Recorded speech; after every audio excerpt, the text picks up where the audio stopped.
What's going on, friends? It's Anton Daniels, and I gotta have a conversation with you guys about Teach Henley because you see how the sun is hitting me. This is no finesse, no makeup, no filters, no none of that. This is 100% Teach Henley. I use it in the morning as soon as I get up, right after I pray and brush my teeth, jump in the shower, and I'm hitting the streets because you never get a second chance to make a first impression. So even though they're giving you 40% off your first order, 20% off for life, even though you may get a free gift, forget all that, right? Because we would do this even if it was full price because it's worth that much. I'm in the streets, I'm kicking it with people when I see Dusties everywhere. You don't want to be them. You want to separate yourself. And the way that you separate yourself is self-care. Ladies get it for the fellas. Fellas don't wait for the ladies to get it for you. I'm about to hit the streets right now and I'm feeling confident. I'm feeling great. I mean, I already got confidence, but to have that extra boost of confidence, knowing that you've taken care of yourself and you set yourself apart from all of the rest of the sheep that's walking around making bad decisions on a daily basis. And it's reflected in their actions. It's reflected in the products that they use. It's reflected in the people that they follow. And so if you're trying to level up, if you're trying to make sure that you look good, they're going to send you the pack. They're going to give you all of the instructions on how you're supposed to use it. Then make sure you get your Teach Henley. Again, 40% off your first order, 20% off for life. Get your free gift. Make sure you tap in with your boy Anton Daniels because Unc is never going to lead you wrong. I would never have you use a product that I don't use myself. Again, they've been rocking with me for a long time. Make sure you get your Teach Henley. I love you. I appreciate you. I'm going to holler at you guys later.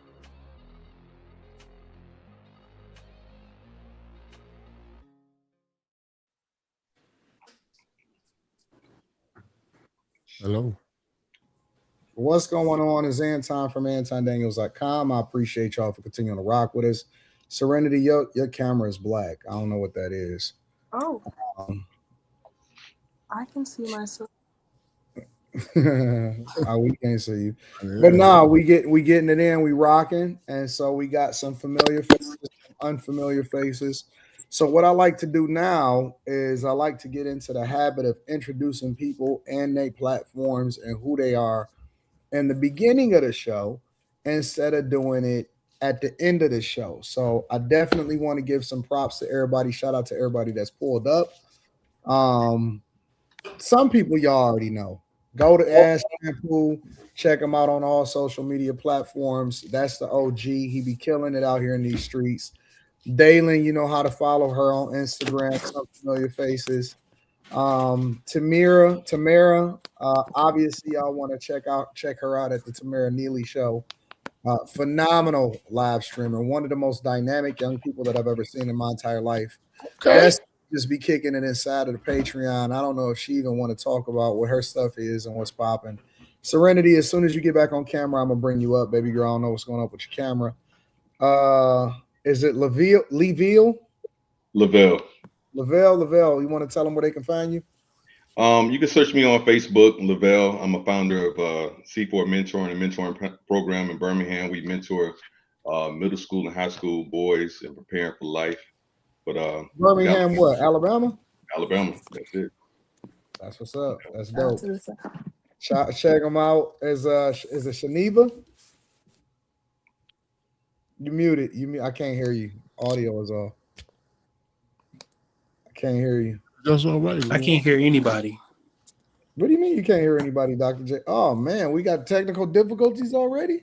I know sometimes when people pop in and out, that's what happened to me. That's on his end, John. We can't do nothing about that. That's on his end. Yeah.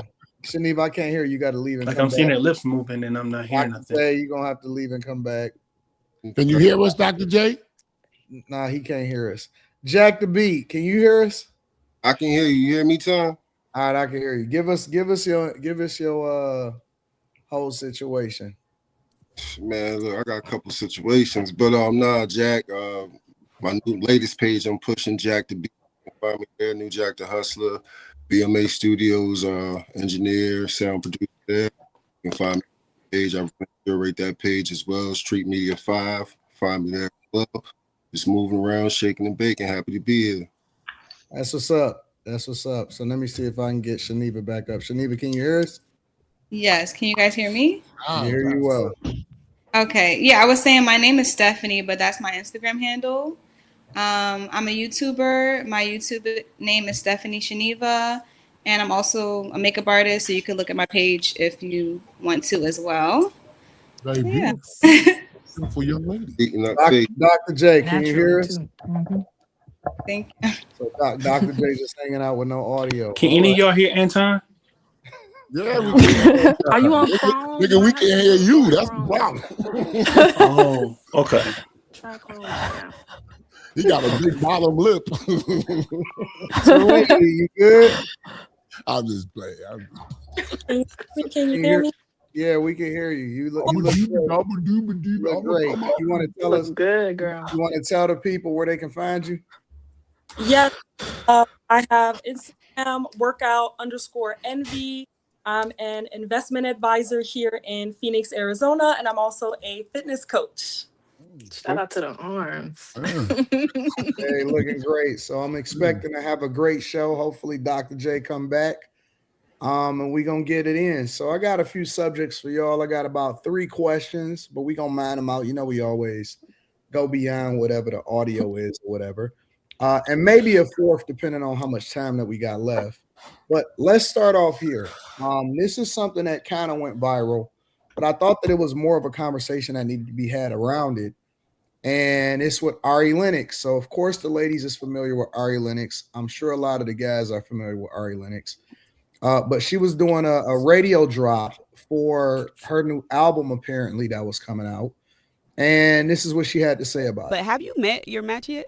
Oh, never has it ever happened. I feel like I get close, but the more I sit with myself, the more I realize I think I have a thing for toxic energy. So I think there's still some more healing that I need to do, because when I look back on all of these energies, it's a shame I gave them so much time and there were sweet energies that I didn't. Yeah. And so now I see those sweet energies getting married and starting families. I'm just like, dang, that probably could have been me if I recognized the security in those individuals at the time. And like now I'm like, yeah, I'm definitely feeling that now. I'm aware that there's something going on. There's something wrong. What do you think it is that attracts you to like toxic energy? I think they just seem really exciting at first. The chemistry is incredible. And they don't even always be fine. It's not even that like they're sexy or something. I mean, well, they're sexy, but they don't be the finest things I've ever seen. Yeah. It's just an energy. Sometimes it's convenience, what we talk about. A lot of the sweeter energies that I felt like weren't for me. I could see myself falling asleep a little bit on the phone. Mm-hmm. So I don't know if that's like, if boring is good or not. Like, I'm trying to figure out what that means. Like, it's the thrill. Yeah. It's the thrill of it. Yeah. What's absolutely. Your sign? Aries. Oh, yeah. Fire What's sign. yours? I'm a Leo. Oh, we the same person. Oh, my God. Yeah, Leos, yeah. So, Leo, shout out to Leo. Let me get Dr. J up here. Dr. J, can you hear us? Yeah, I can hear you. All right, cool. All right, so everybody good? Everybody can hear everybody? Yes, everybody sounds good. All right, cool. So I'm gonna lob it to Shampoo, and then we're gonna open it up to anybody popcorn style. What do y'all think about Ari Lennox saying that she's still, meaning that this is not something that's new, this is ongoing, this is something that she's choosing to be a part of. She's still attracted to toxic men. What do you think about that, Shampoo? I think that she was honest, and most importantly, she was honest, and she's not denying. She's not denying what she likes, but she's starting to feel ashamed as she's getting older. She's starting to get ashamed of what she likes, and I would advise her to don't deny yourself happiness. If you're happy in a toxic relationship, just know how to deal in that type of relationship. You know what I'm saying? Just do what makes you happy. But she seems like she's like, I should have took the sweet guy. And the sweet guy is not going to get you wet. That she just said it just now. You know what I'm saying? She's sliding around with the toxic guy, but the other guy, she's going to fall asleep. She's dry. You know what I'm saying? So it's a toss up, and I would advise her to do what she loves to do, makes her feel good. She earned it. She's a successful woman. She could take care of a dude. Let me go to Dalen. And then Dalen, what do you think about Ari Lennox? And give us some honesty, Dalen. What do you think about Ari Lennox saying that she's still attracted to toxic guys? I'm gonna be honest with you because I spoke about this on another show a few days ago. I think just like what Shampoo said, it's good that you can acknowledge that and say it out loud and own it. But I also think that it is okay to say, hey, I've been choosing this thing for so long and it's left me empty. And now that I know better, I want to apply better. So I think that as long as you are self-aware and know who you are and know your mistakes and know where you want to be in life, you have to address the problem, figure out a solution and apply it. And I think that's what she's trying to do. I don't think that So you saying she should deny herself, like don't be happy, just be. You know what I'm saying? think that sometimes women confuse like lust with love, and I think the whole wanting toxic things, especially in relationships, it's like that emotional intensity in the beginning that people are attracted to, and they don't. It's like you get that fast dopamine and that rush in those type of situations, but it leaves you with nothing. So as you get older, you want more in life. You want more stability. So now she's coming to that realization that hey, fun time is over, playtime is over. It's So time. she has to force herself to be with somebody that's not going to make her happy. That's what you're saying. Why are you happy being in toxic relationships? Nobody really. No, she said she is. I didn't say that.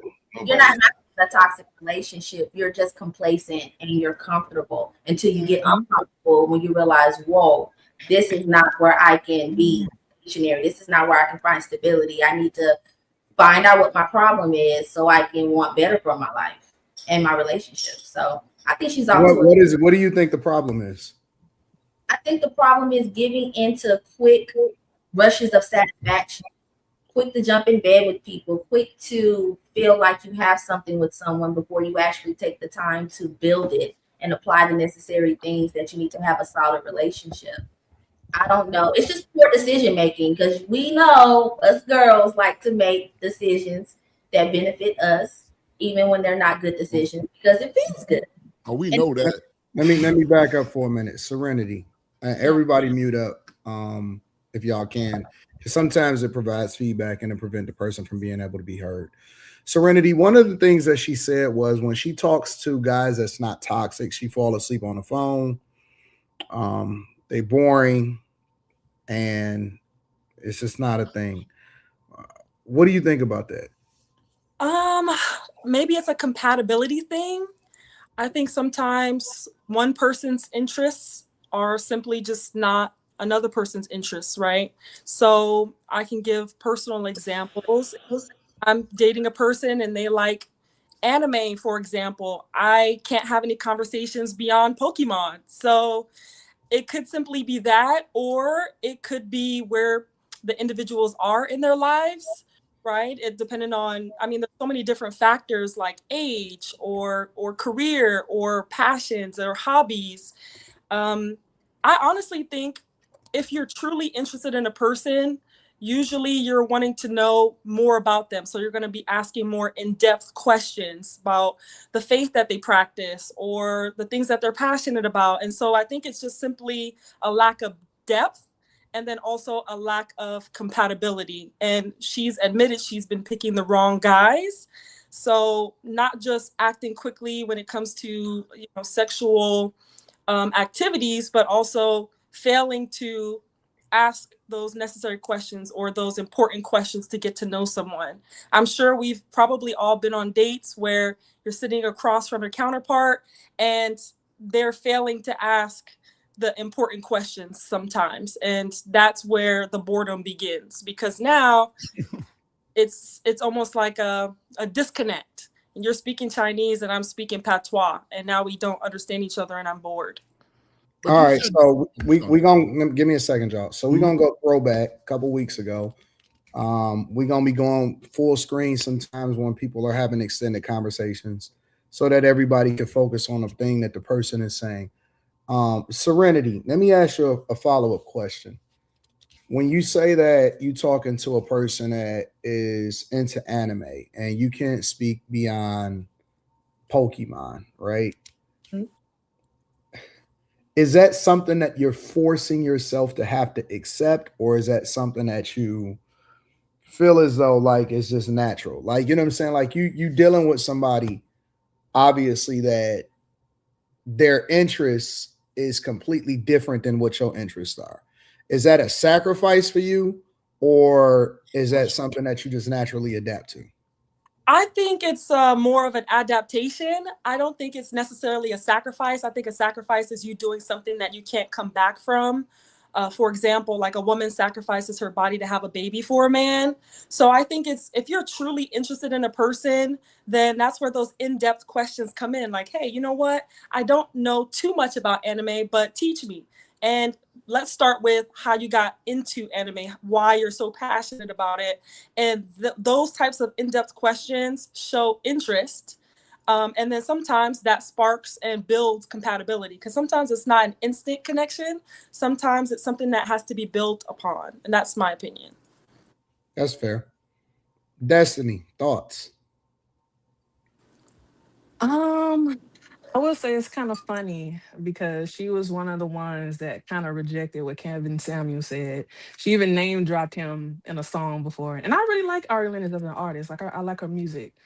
But I think essentially what it is, they're toxic. That's why they like you. I mean, you are what you attract in some senses. So they don't know what type of conversations to have with somebody who's not toxic. You know what I'm saying? 'Cause me personally, like if I'm interested in somebody, like I can't stop talking. Like I got questions upon questions. Like, what do you mean you falling asleep? Like, I feel like as women, we're very social beings, so we should be able to hold a conversation, even if the man can't. You know, sometimes you have to pull certain things out of men because they don't feel comfortable, especially if you're a stranger to them, you know.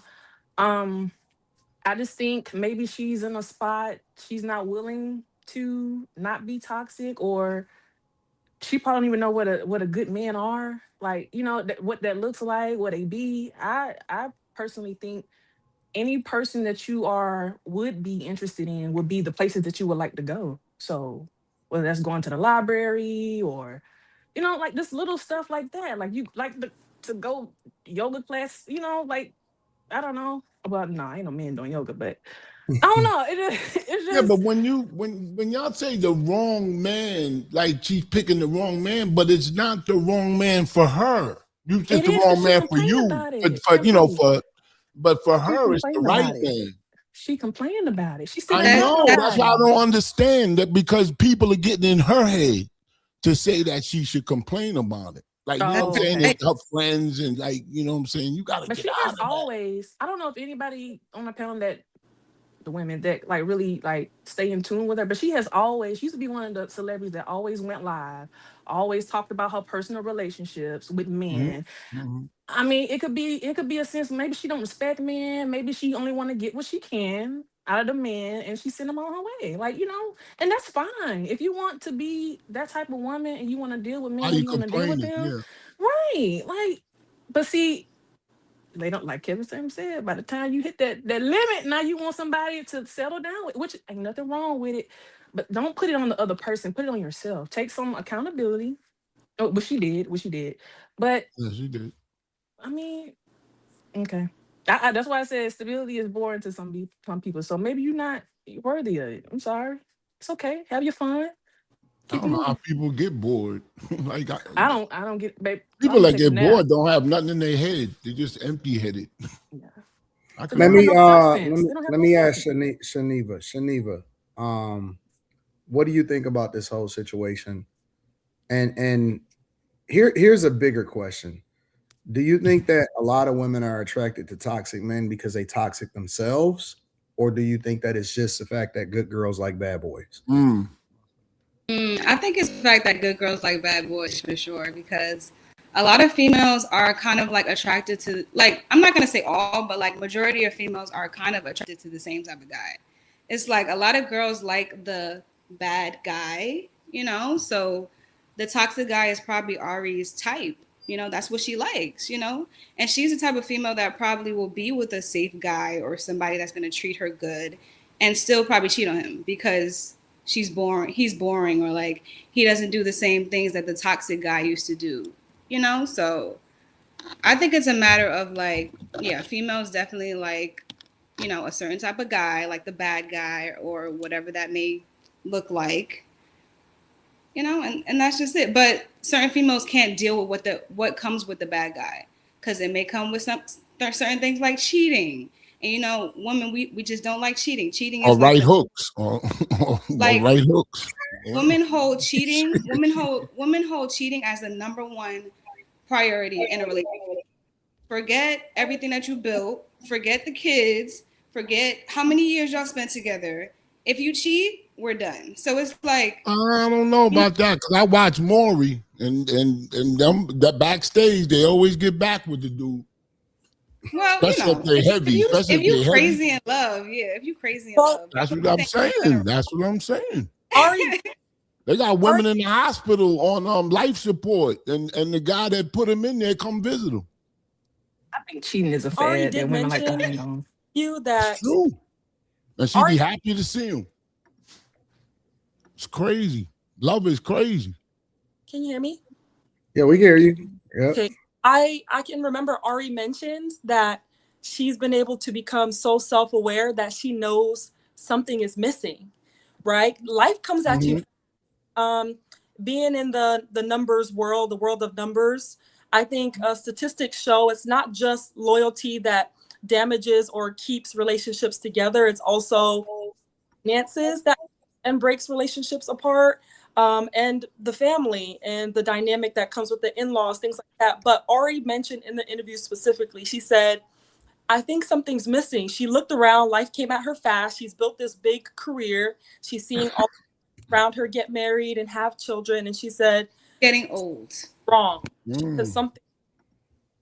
So then that leads us to the next question. When it comes to the work that you do within yourselves, how can we really be partners to anyone if we have not done the self-work to identify the things that we need to heal and change to show up in a full capacity for another person?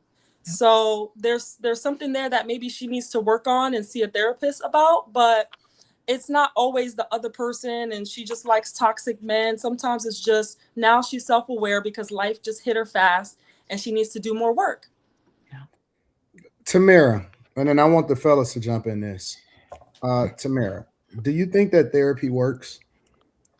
I think that it does. I've been to therapy before when I was in college. I think it was a great investment. What about when it comes to these type of situations, like women that are attracted to toxic men? Because I know that therapy can be applied in a lot of different ways, right? And so when you think about this woman saying that she's still attracted, meaning that she's identified that she has a problem with attracting and being attracted to people that are not good for her. Do you think that therapy is something that could help her, or is it something else that she has to get herself, together with that'll ultimately get her out of this space? Okay, before I answer that question, I have to make it clear that I'm glad that she's saying the quiet part out loud so that good men can dodge a bullet. Because I mean, the truth is that this lady is not ready for a healthy relationship. And I'm just glad she's letting everybody know that, because I'm tired of good men going through situations like this where they're being mistreated, or they're dealing with someone like her and then they're scarred and don't want to be with a good woman. So I just want to say that first. And as far as will therapy work for her, it will work if she works it. You know what I mean? Like if she's open to getting the help, then maybe it will work for her. Seems to me like this may be a maturity issue. And, a therapist can only do so much. A therapist is not God. And a lot of people, overuse therapy. You can go, they can give you some tips and things like that. But at the end of the day, you have to grow up and become adults. Adults don't act like children and, go based off of fun and instant gratification. So I don't know. It may work for her. It may not. if she's open to it. It just really depends on her and what her goals are. If she's just wanting to go to a therapist just to talk to somebody and, you know, for somebody to hear her out or validate her, which a lot of women therapists especially do, then therapy is not going to work if she goes to therapy. Now, if she goes and she sees a man therapist, which is what Kevin Samuels recommended, which is what I did, just to, you know, talk, get some life tips and things like that and become a better person, a man therapist may tell her the truth. But it sounds like she may not be even open to the truth because she's dating these toxic men for a reason. And they're probably telling her what she wants to hear if we really think about it. So, I mean, I don't know her personally. This is my first time hearing of this young lady, but that's my take. That's what's up. Fellas, what are y'all thoughts? Y'all heard all of the ladies. Wanted to give them the opportunity to be able to say their piece and give their perspective. And ladies, feel free to jump back in. But fellas, what are y'all thoughts? So for me, I don't think nobody addressed the elephant in the room. I remember reading about Ari's relationship with her father. He was estranged, abandonment issues, all of this childhood trauma, to the point the young lady just made is that I think she does need to seek some type of therapy to kind of get over that. To me, whenever girls have these toxic relationships over and over and over again, the root cause is that relationship with your father. Being a girl dad myself, I pride myself on, you know, being an example to my daughter. My daughter just got married at 23 years old, way too young for me. But the young man that she picked, he's a solid guy so far. He hadn't disappointed me. He's saying all the right things. He's doing all the right things. So hold on, let me ask you a follow-up question, big dog. You said 23 is way too young for you for and shout out to you for being a phenomenal father. Shout out to you for also giving props and obviously playing a role and helping her vet through the person that she's supposed to be with, right? But you said that 23 was really way too young, in your opinion, for her to get married. Why do you say that?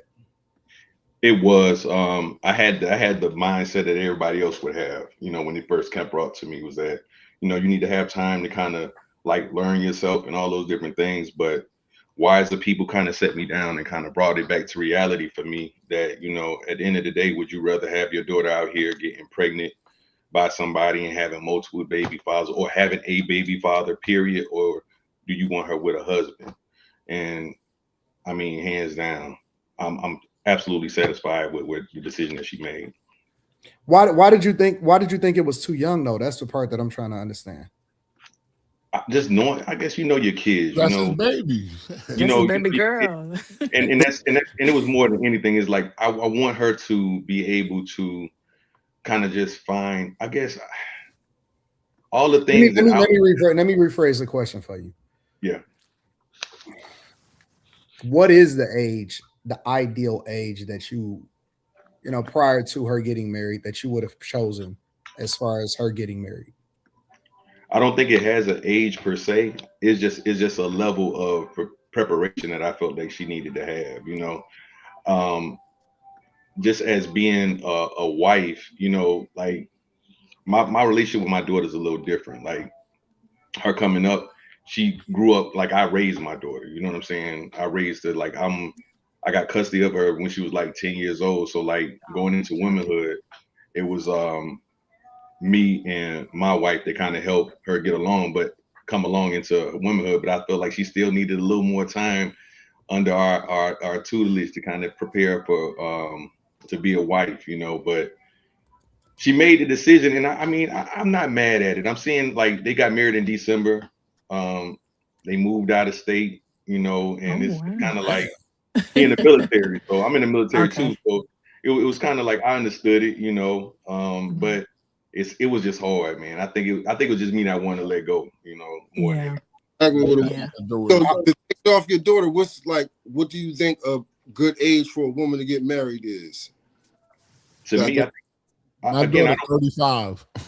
I think for a father, I don't know if you ever ready for real, but to me, that's why I said take it off off of your daughter, not to be personal about it, but like, because you said you thought it was too young, but just as a woman in the world, what you think a good age is to be married?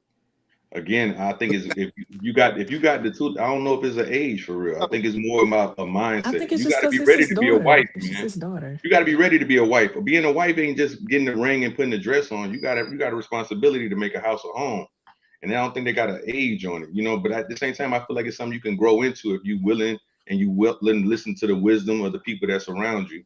I don't know if there's really an age, and they showing me right now that they working through their little problems and issues. It's only been a few months, but they got problems and issues already, you know. But I don't know if it's really no age for real, to be honest. I'm open to it. So, yeah, I feel like you can still grow and learn while being in a relationship and while being in a marriage. So even if she's young, she can still, you know, they're gonna have their difficult moments, but they're gonna work through it. And at least she's, you know, oh, can you hear me? We can hear you. It's just a little staticky. Keep It's a going. little staticky, yeah. Let me try to mute. Yeah, so you know, that's all I was saying. Like, at least she's in a marriage, so you know, she's still young, but she still has a lot to learn, but she's gonna be learning alongside her husband. So Yeah, because sometimes the best experience is just experiencing it. Unfortunately, you know, and it might be detrimental sometimes. It might not. You know, you might just come out, you know, you might just come out okay. Are you scared? Are you more apprehensive about the guy, or are you more apprehensive about her maturity? Good question. If I had to say which one, probably her maturity. I know my daughter. I raised her. Like, honestly, she's more like me. You know, I raised her kind of hard. You know, when I remember coming up, she'd be in the kitchen talking to the little friends that she talking to on the phone, and she talking to them kind of rough. And I'm like, hold up, that's a man. You got to be. You know, I had to tell her to hang up the phone, kind of give her a conversation. Like, you can't just be talking so aggressive to a guy. And she was like, what he doing X, Y? But listen, you know, I'm breaking it down to her, trying to give her that understanding. And she's just a A-type female. And like her guy, her husband is real mild-mannered, reserved, chill. They complement each other well, but I just want to, and them being so far away, I just know her mouth and the way she can, you know, I would say her maturity. I guess to make a long question long, her maturity is more than anything. Is she direct? Is she a direct person? Like, is she a straight shooter? I think she's gonna be okay. I think because she's gonna voice how she feels. I think this is a special kind of case because regardless of age, I think humans continuously evolve, right? The person that we were at 18 is not the same person that we are at 20. And then the person that we are at 20 is not the same person that we are in 30s and 40s and so on and so forth. So I think what's more important than age and more important than maturity is the two parties' willingness to try and learn each other as they evolve and as they go through different phases of life. I grew up in a Haitian heritage. So the traditional Haitian heritage, sometimes they're planning to arrange marriages. I mean, at very young. Luckily, I didn't have to go through with that. But now that I'm, an older woman, I do realize that I need a counterpart that's going to be able to withstand grief when my parents pass away, or withstand times where if I lose my job, God forbid, or things of that nature. So at a young age, sometimes we don't have all of the tools to navigate through those phases. So I can understand where you're coming from when you say, okay, maybe she's not mature. And I think those are some of the components to have before you get into something like a marriage. And some people might have that at a younger age. Some people grow up very fast.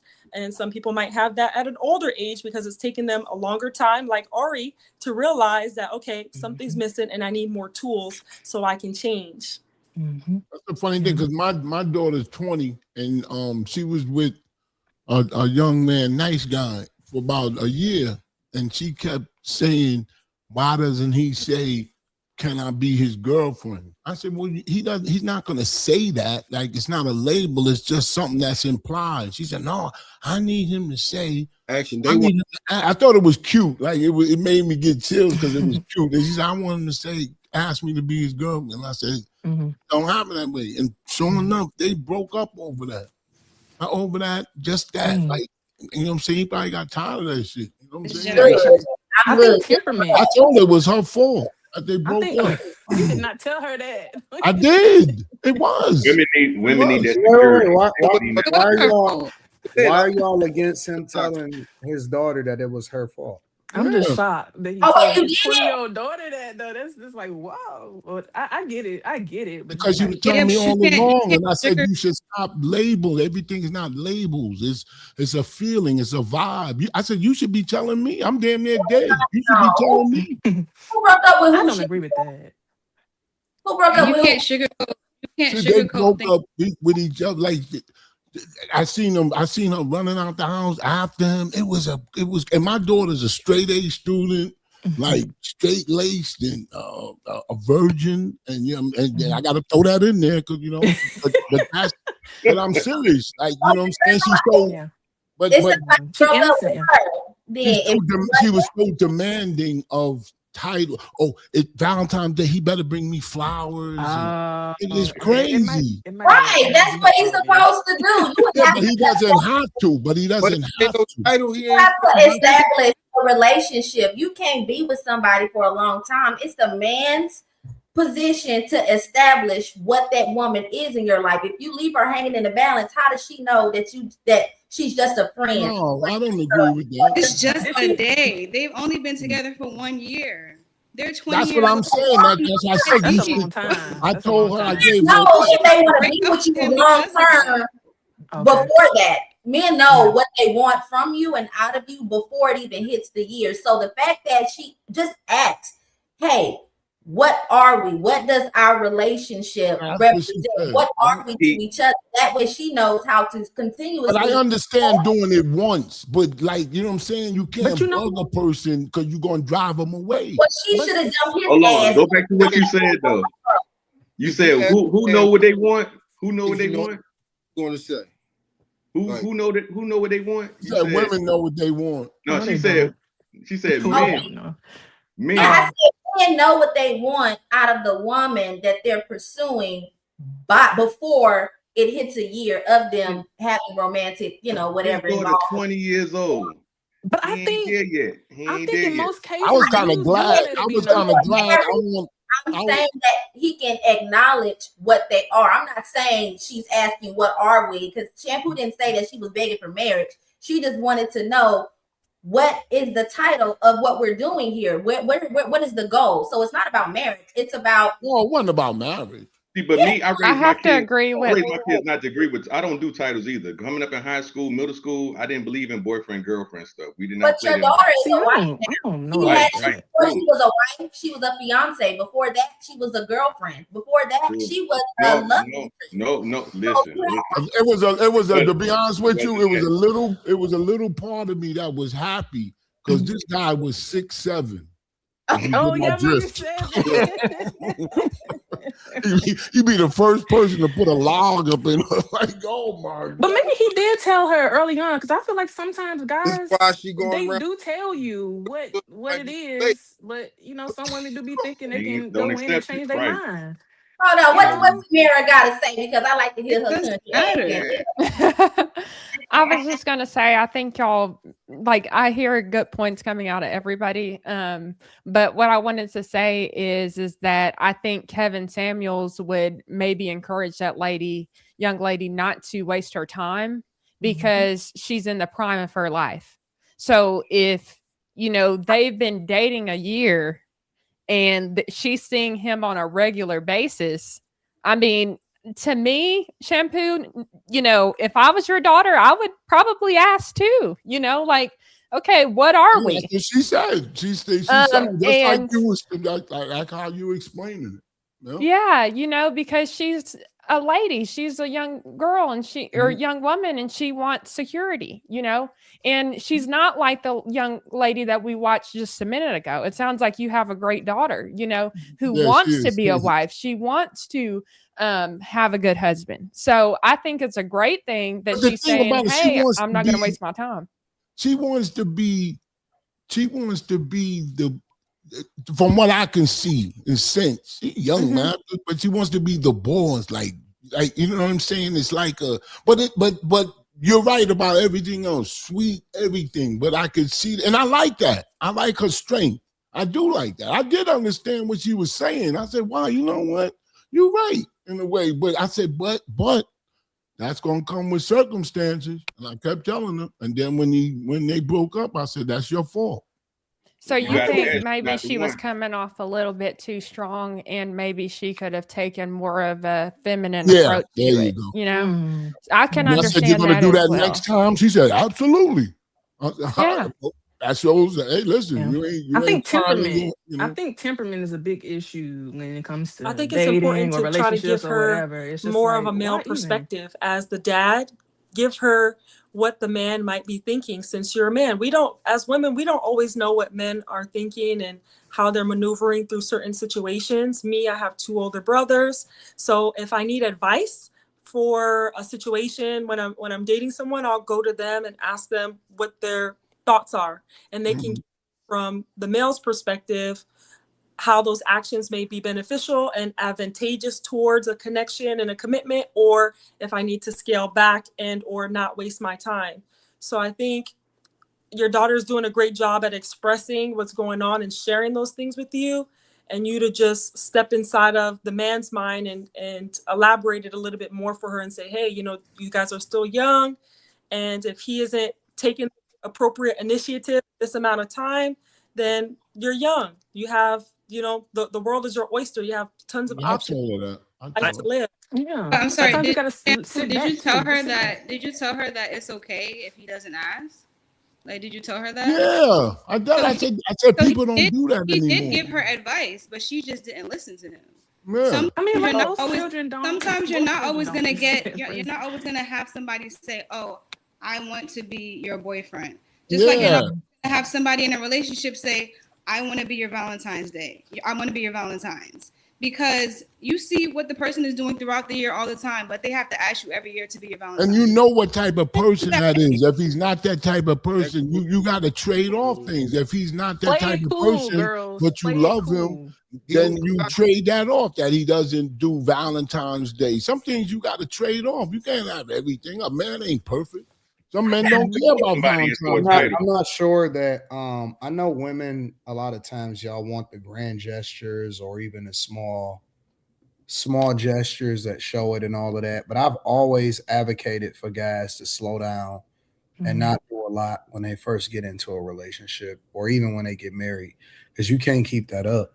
And I think that a lot of times a lot of women are getting caught up in the idea that a guy is wooing them off of their feet and all of this stuff. Actually, it's so funny because I think that now y'all have changed it into saying that they're love bombing you, right? But What's I that don't mean? know if that's love bombing. I just think that a lot of times guys can't keep up with the thing that they set forth to impress you in the first place in order to get your attention. I think that you need to scale up. I don't believe in big old rings when you're younger.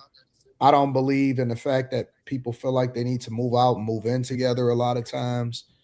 I don't believe in none of that. I think that people need a lot of work when they're younger. They need a lot of help. I think that they need a lot of mentorship. They need a lot of people. If you're going to be successfully married, you need help. 100%. You can't do it by yourself. You cannot do it by yourself. I know that that's probably unpopular. I know that everybody want to do what they want to do when they want to do it, but I'm trying to tell you that early in your relationship, especially when you're in your 20s, when you get into a relationship, in my opinion, or you get into a marriage, you need a lot of help. You need help financially. You need help with sound judgment and people that play heavy roles in your life. You need help with understanding how to adapt to the person that you now in a relationship with, because y'all two different people from two different walks of life trying to come together and figure out how to do life together. You know what I'm saying? I mean, even the simple stuff, how he like his clothes washed, or even if he Yeah. like wash Shit, his anybody clothes. gonna wash nobody's Yeah. clothes. Yeah, like I'll give you another simple example that people don't think about. Cooking, right? you got to adapt to the way that the person cook. If you're not really sure, you know what I'm saying? Like you just not used There's to, a lot of things. probably used to the way that your mama cooked. You don't even All that know. salt. And it's not her fault either if she don't, because it don't mean that she can't cook. It means that she's not used to cooking for you, right? So you're adapting, or you may be quick to pass judgment. He needs somebody he need an OG in his ear to say, hey, you got to be patient, man, and stop being so overly aggressive with how it is that you're talking to her, because you got to give her some grace to adapt. And she need somebody in her life, and she need a auntie and a community in her life to help her to understand, hey, listen, you're going to have to be patient and not be so bossy, because it ain't that he don't necessarily care for your food, is that he not used to your cooking yet. But if you don't have, I look at it kind of like corporate America, right? In corporate America, what I did for a living was UX UI mainly, right?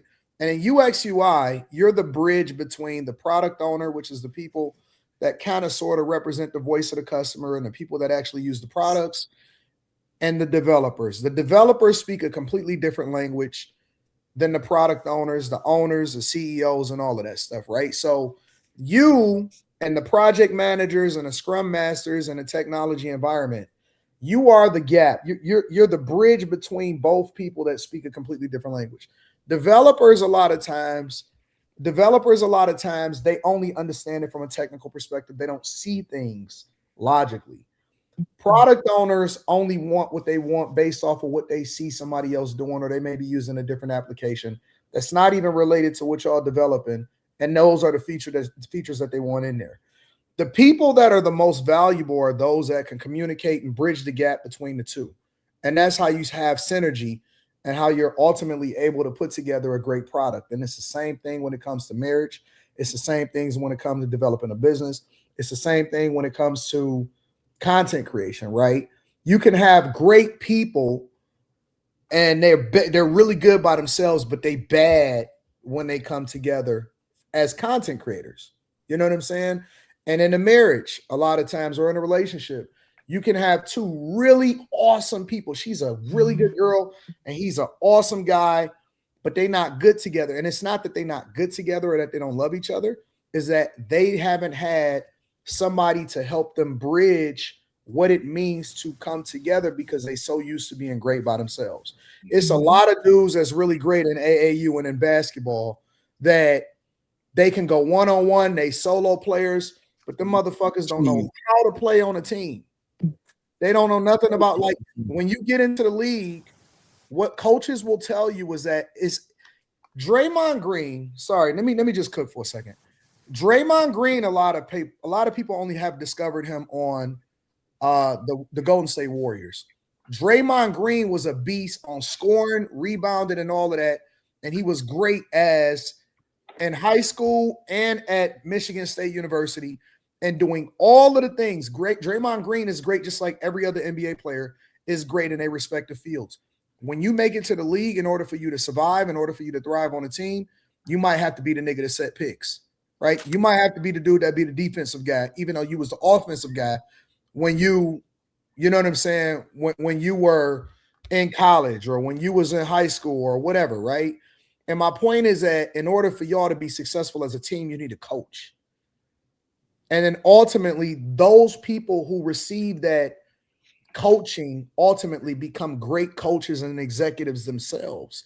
They become the OGs. They become the aunties. They become the community. A lot of people don't realize that we are short of OGs and aunties and communities and all of those people. And I personally believe that is the reason why we're broken as a culture, as Americans. That's why the divorce rate is the way that it is. That's why people don't want to get married anymore, because they don't have any insight into how to come together. It's not enough, in my opinion, to just like somebody. It's not enough to just get married and go live with each other. You ain't got no blueprint. You don't have nobody to give you some game. When y'all start crashing out, y'all go to the internet and record it and put that shit on the internet, or you go to Facebook or some shit instead of actually being able to go to your OG. You see what I'm saying? So we throw away old people. We throw away old people. So I think that the problem isn't compatibility. It's not love languages. It's not any of that. It's mentorship and know-how. And I think that we're missing that part in the relationship space that may not necessarily be conducive for how it is that you can become successful. We got a lot of tools, but y'all don't know how to put them together and use them effectively. I agree. That's fair. So I know I use a lot of examples. But I don't think women, if men going into a marriage or relationship thinking that woman gonna wash his clothes, I think those days are long gone. And I don't mind it. You know what I'm saying? My wife got her hand, she wash her clothes. She don't wash my clothes. Matter of fact, if some of my clothes in her shit, she'll give it to me. Yo, some of your stuff got my shit. Because she likes to wash her own stuff. You know, I think that's the dynamic with. I'm sorry. Go ahead, Jack. No, I was going to say, Lavelle, with your daughter, with her being in her 20s. The good thing about that is that they so young. She's 20. Don't rush her. She ain't in her 20s. She's 20. Oh. You know what I mean. So she's 20. So my daughter 23. When people set in their ways and unwilling to compromise, that's when they start having some problems. Exactly. Nobody wants to bend. It's either my way or no way type of thing. And She's not like that, but she's like that. Mm-hmm. I mean, she's young, so she probably still got it's a cute little to bit me. of brat. Like it's she got a cute little to bit me, of brat but I'm in like, her. She's just a little brat, and I think that's okay. That's okay. But she still had them roses that he gave her. Them shit was dead and crumpled up. I said, throw them roses out there. So she loved them, but she just, you know what I'm saying? She just. I was she wanted the title. Yeah. She wanted that title. Anton's point, he says not a lot of mentors and all that, but this generation, like, it's kind of hard, kind of getting through them. They don't want to hear stubborn, telling them right from wrong and putting them up on game. A lot of them think getting through who? No, they're more like. Wait. What do you mean? It's kind of hard getting through them? Yeah, I was gonna push back on that a little bit. They don't listen. You say that one more time. What do you mean by it's kind of hard to get through them or get to? What did you mean? I think a lot of people try to put them up on game on a lot of things in life.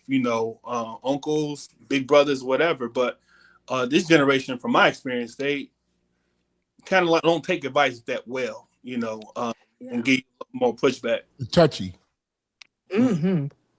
I don't think it's about them receiving it. I just think it's about you just continuing to hammer the point on. Look, when you deal with your kids, right, when they're younger, they don't always do what you say the minute that you say it, but you say it knowing that they're gonna be disobedient sometimes, but you just continue to reinforce it and then they catch it eventually. So it's not about, hey, are you doing what I told you to do? It's more about you just continuing to nurture them and help them to understand how to adapt, and they're going to catch it on their own. People are smart. Y'all don't give people enough credit for being able to implement stuff and for being smart and for them to be able to catch it, maybe not when you say it, but when it's convenient for them. It matters. So I wouldn't worry about whether or not they're doing what you say immediately. I would more or less be concerned if there wasn't community, and there's not. If there's not community to help people get through whatever, it's a void. It's a massive void that is happening in relationships en masse. And people are leaning more to their own understanding, and they don't know nothing. They don't know nothing. I think know everything. I'm sorry, go ahead, Tamir. Oh, no, you're good. Did you want to say something? I don't want to interrupt. Go ahead. Okay. I think you're right on that. Like, I just was talking to my older cousin. He's my oldest cousin that I have on my dad's side, and he's literally like my dad's age. And so, we catch up. He's young. He's in his 40s.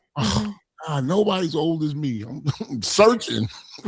Yeah, he's in his 40s. I was hoping he was older. No. So he's in his 40s, and we meet up, I guess quarterly, if you will, just to put it in simple terms, just to kind of talk about life and relationships. And, he's been married for almost 30 years. Him and his wife have established themselves so well. And I would say that when it comes to like mentorship, he's someone who I do look up to a lot. And I love my dad's family. It just being around them gives me, I guess, like, you know, it helps me to recognize the value of my last name. So it's great to have those people close to you, you know, especially your family, if you, you know, have great relationships with your family and lean on them, you know. And a lot of people don't lean on their family enough, I think, and they could benefit from kind of getting closer with their family. So yeah. I agree, but I also feel like right now too, a lot of people are actually kind of, not a lot, but there's a few people that's out there that are really distancing themselves from their family. They don't really have the connection with their peoples, which I understand because, you know, different dynamics. Because they people are family, born in different because their ages and stuff like family that. is not, they're distancing, sometimes they're distancing themselves from their family because their family is not successful. They're losers. Like they're telling them what to do. Like, you know, but it teaches you grace, though. It teaches you grace. Like if you're a parent and you're not, and you know what I'm saying, not broke, but you just getting by, and you telling that kid how to get by, he's looking at you like, you couldn't get by your damn self. No, you got to earn the right.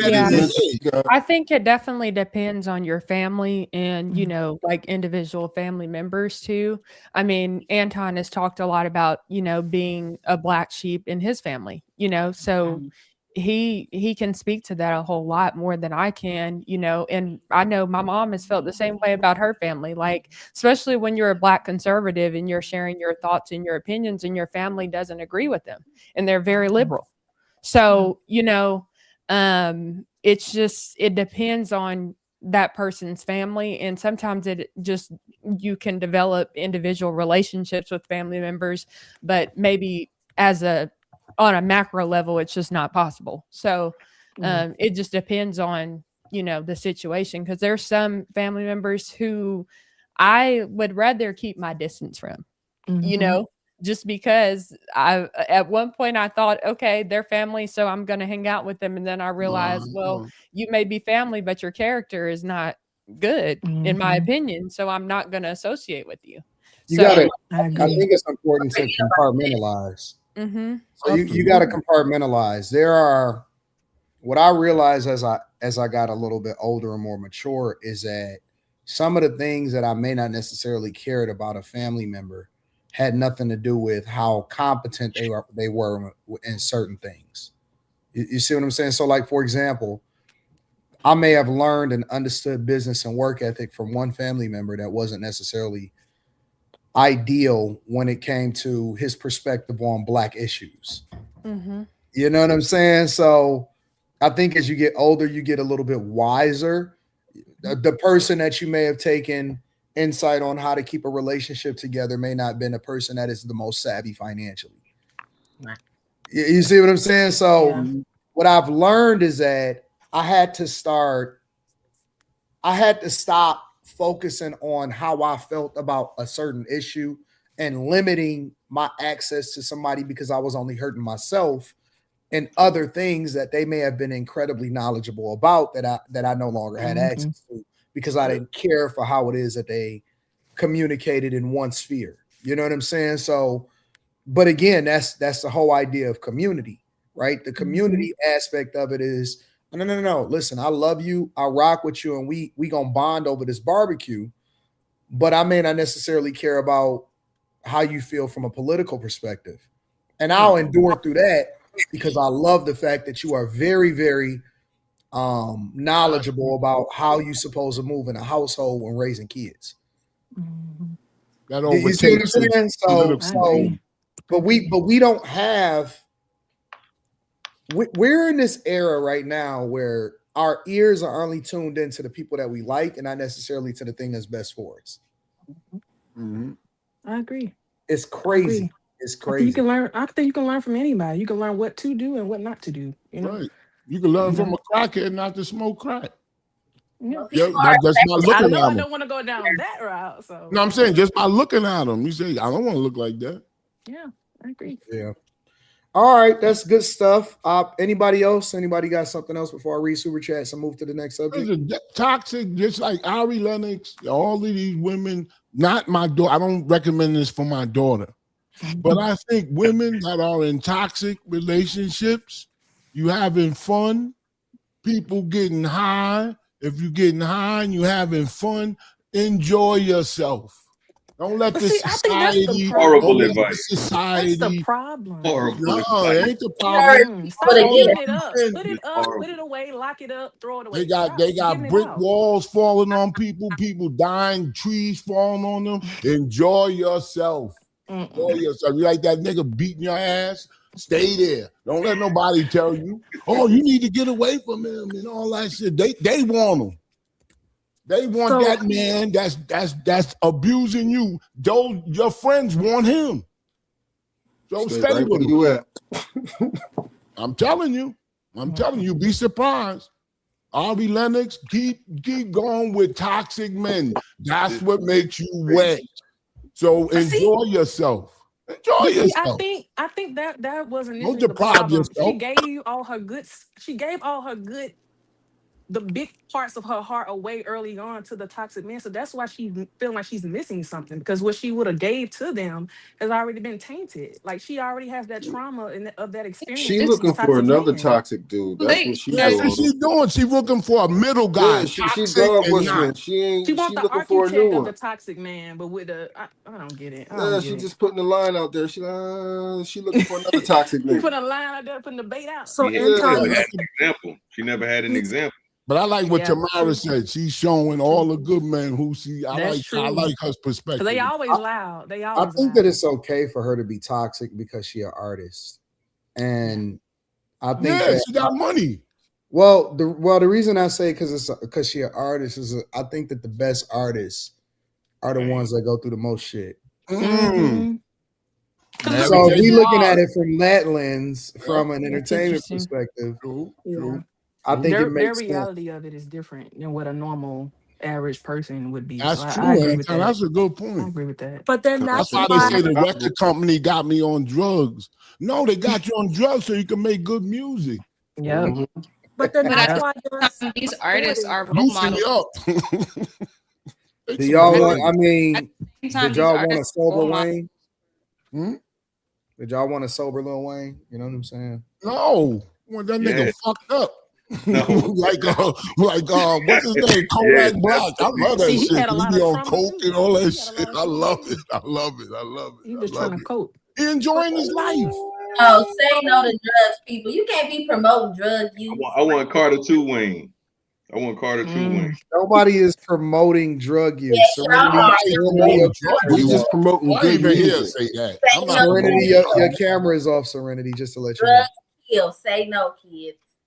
Nobody is promoting Wayne drug that- use. We're saying No. that entertainers often at times, the Perform rock better stars than in they the 60s and the 70s, they live the life that no, we can't see it. So what happens to them, Anton? They end up dead. Michael, Amy Winehouse. So just because they make good music don't mean they gotta They die. don't all wind up dead.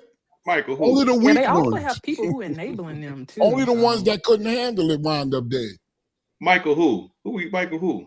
Whitney, you forgot about Whitney. So many people are just gone. But go ahead. I remember DMX saying that.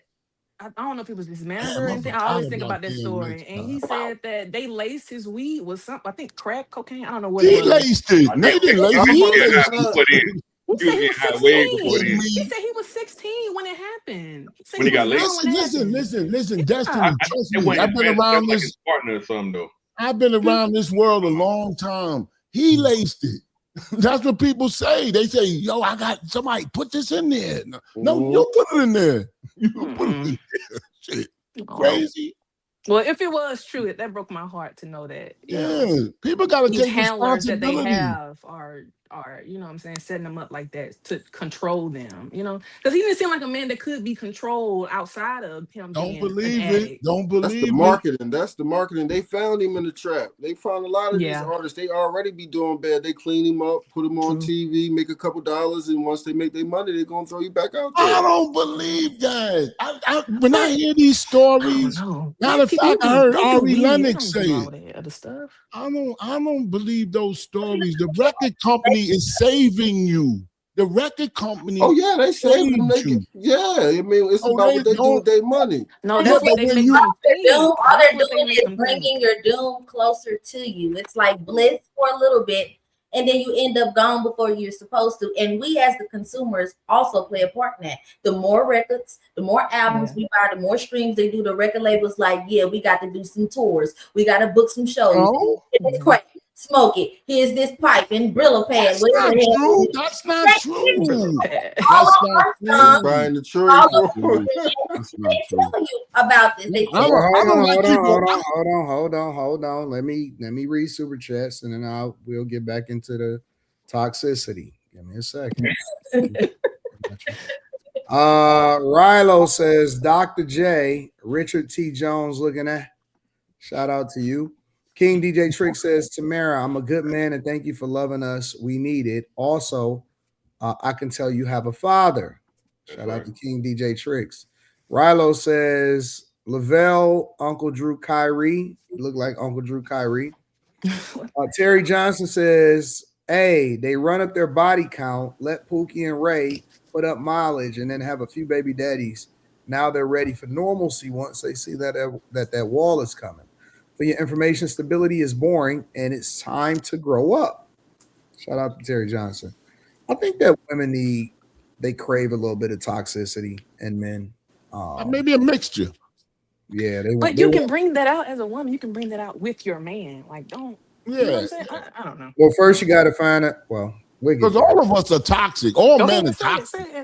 No, we'll get. Let me finish the super chat. King DJ Trick says people forget when they were young kids are different with their friends. Y'all got Alzheimer's. King DJ says if you don't know what are we in the beginning, that means you wanted the same thing he wanted. You just want more now. Just because she asked the questions doesn't mean he's at fault. Jess, what up, Jess? Jess says my girl Serenity. Hey, girl, Daylon. Jess. What up? Yeah. Terry Johnson says they run up their body count numbers. Oh, yeah, you said this one before. Shout out to you. I appreciate you, Terry Johnson. Thank you, my dog. Slimmy in the building says, amazing hair as usual. Yeah. What up, Slimmy? The Right Path Good says, facts, Anton. Peter Warwick at FSU was awesome, but disappeared in the NFL. Congrats on the interview Monday. Next step is Joe Rogan and Candace Owens. Yeah, me and Stephen A. Smith gonna have a little bit of a conversation on Monday, so that should be good. I'll keep y'all updated on that time. Callie Mike says, I just had this discussion with my daughter. She turned 22 on the 9th, and her and her boyfriend was having problems going through DMs, and I had to let them know if there's no trust to leave it be. Interesting. King DJ Trick says, yo, it's Tamara single. Tamara, holla. He said, holla at me. Like it's that easy. Downey agent says, part of creating good couples is creating good men and women. Start teaching young women how to work things out and teach young men their responsibilities and how to navigate them. MJ Hudson says, there's nothing great about a good person making bad decisions, especially when they are positioned to be role models. Right Path Good says, so it's Tupac week then, Shampoo? Careful answering. Oh, let me think. Rilo says, Serenity, we can go to Noble and I can get to know you. God. Put that back in your pants, boy. Little cute ass. Excellent show already. Shout out to the chat. All right, we're going to move over to the Houston Rodeo. All right, so it's a lot of spring breaking. It's a lot of breaking. It's a lot of moving parts. It's a lot of people up and down Houston. Houston seemed to be the spot to be for black people. And I found this commentary to pretty much sum up what was going on at the Houston Rodeo. Right now, the Houston Rodeo is now becoming a big thing. And black people said we showing up to the rodeo, but this is about a 2-minute video summary of what was going on. So y'all at the rodeo with y'all ass out, prints out, top poured out. What is really going on? Don't y'all know as women, you don't have to always have everything tight. Everything don't have to always be shoved in you. Your ass don't always have to be hanging out. It's okay. And now it's also the older women where we getting older. I respect myself. I respect my husband. I respect my children and other people's children as well. That lady say when she went to the rodeo, her child eyes were so big, he didn't even know which way to look. These are people, children that's coming out to enjoy a family environment. What is the problem? Why do everybody always feel like they gotta have everything so tight? I understand every once in a while, hey, drop that heat. You know what I'm saying? But every time I remember going out in Baton Rouge, and I remember this girl used to walk through the door. I don't care if it was wintertime. I don't care if it was summertime. She had to have shorts up in her ass. Because you know why? People want that attention. Or they don't feel they'll get that attention if they don't have those shorts on or they print not showing. Why do you want a man to not look you in your eyes and to look down there first? Because when you have that out, you know that they gonna look down there first instead of looking in your eyes, in your beautiful eyes. As a woman, I just have more respect for myself, and I have respect for others as well. It's a shame the way that women comes out the house dressed like hookers. Come on, bro. We gotta do better. It's nothing wrong with some of the shorts, some jeans, a blouse, a cardigan. It's nothing wrong with covering up. You don't have to always show your shape. You don't have to do that. And I'm not hating, because people will take this video and twist it and make it like, I'm not hating. It's all about respect and respecting yourself. Now, I understand it's your body. You do what you want to do, but at some point, we see it. You know what I'm saying? We see it all on the beaches. Y'all got bikinis all up in y'all ass. Got families out here. Like, really? What's really going on out here? Where will we go if we here right now? What's going to happen in 10 years? Where will we be? Hugs and love. Y'all be blessed to Jay. So, the Houston Rodeo has now implemented a dress code to make sure, I'm sure Dalen is aware of that. They have now implemented a dress code because they said it's a family-friendly event and it's kids there and things like that, and things are starting to get a little bit out of control. What are y'all thoughts? I'm not going to call on nobody in particular. What are y'all thoughts about this whole Houston rodeo? Do y'all think that people are embarrassing themselves, or do y'all think that they just being young, fun, and having a good time? I'm gonna just tell you, since I'm here in Houston, something told me not to go to the rodeo this year because there was gonna be some evil spirits there. But I think spirits was gonna be butt cheeks.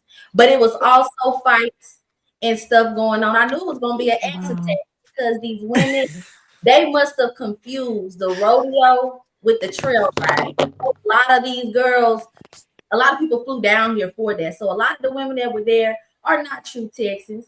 They are not true Estonians, and they have no idea that the rodeo is a family-oriented space to buy things, to listen to artists, concerts, the carnival. What do you think the carnival is there for? It's not for your big ass to get on. You know what I'm saying? I think it's a cry for attention. I don't know what's going on with the women where they want to be sexually desired before they want to be seen and respected. And I don't know what the hell that is about. I'm going to just say, Anton said what he said earlier because I'm from Houston, not because I wear coochie cutters. That's all I'm Yeah, I totally agree what you said, Dalen. And, I think that when it comes to what the lady said in the video, she's right. Like, how do you, I guess, I don't understand how some women are okay with dressing that way, knowing that men are going to look at them in a provocative, sexual way. Like, I just don't understand that. It's just, I don't know. I feel like it's immature, and women should dress modestly. And I get it. You want to look pretty. You want to look attractive and appealing. And that's great. And you can do that and also wear clothes. And the lady in the video made great points. There are children who go to the rodeo. And, little boys are looking at these women and they're already exposed.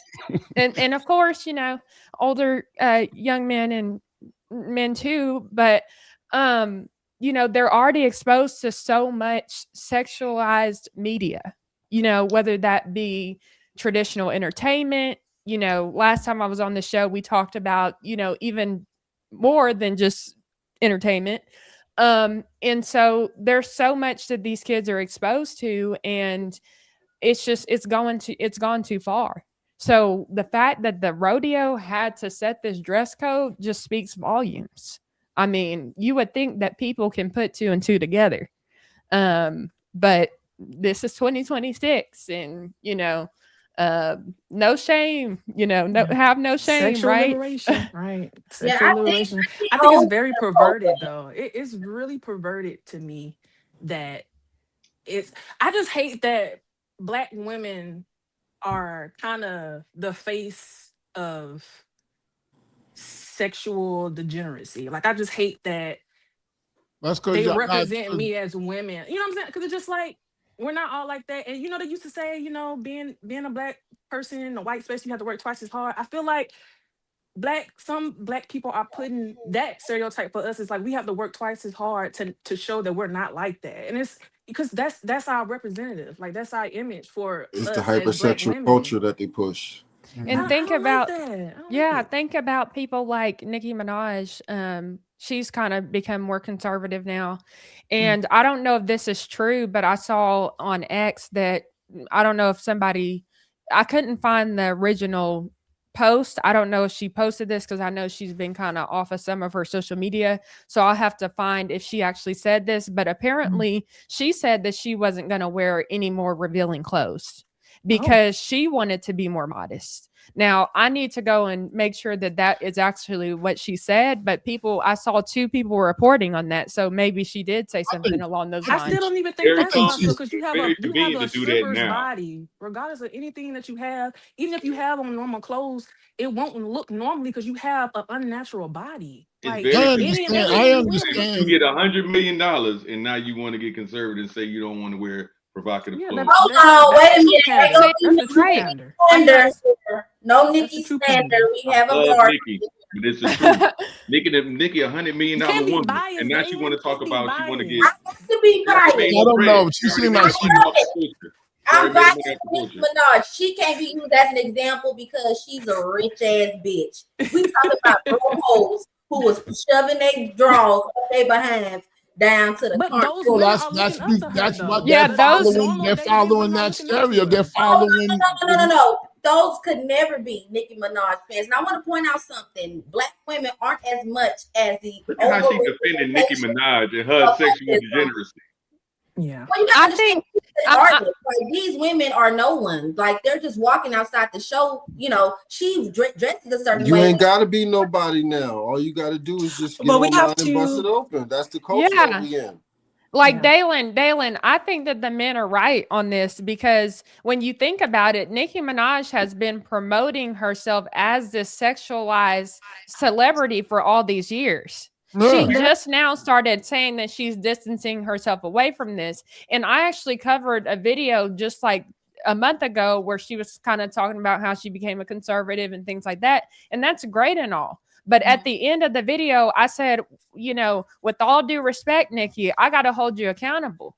You have contributed to this toxic culture. So I want to hear that you come out and you denounce the culture that you contributed to. She is not the queen of rap for no reason.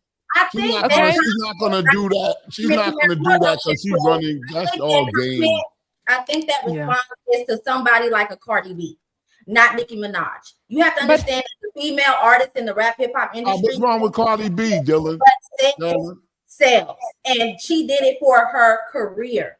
Now she's married. Most women say, "Oh, I want to change and I want to do this," because they want to get a husband. They want to become mothers. They want the house and the picket fence. This bitch has several. She has her husband. She got her carrots. She got her cars. She Wait. Let me hold on for a second. Hold on. Let me make sure I'm catching this correctly. So are you saying that because she made money from it and she was able to establish herself and set her career up, that she doesn't have to be responsible That's what she for how said. she for what though? Wait a minute. Let me finish.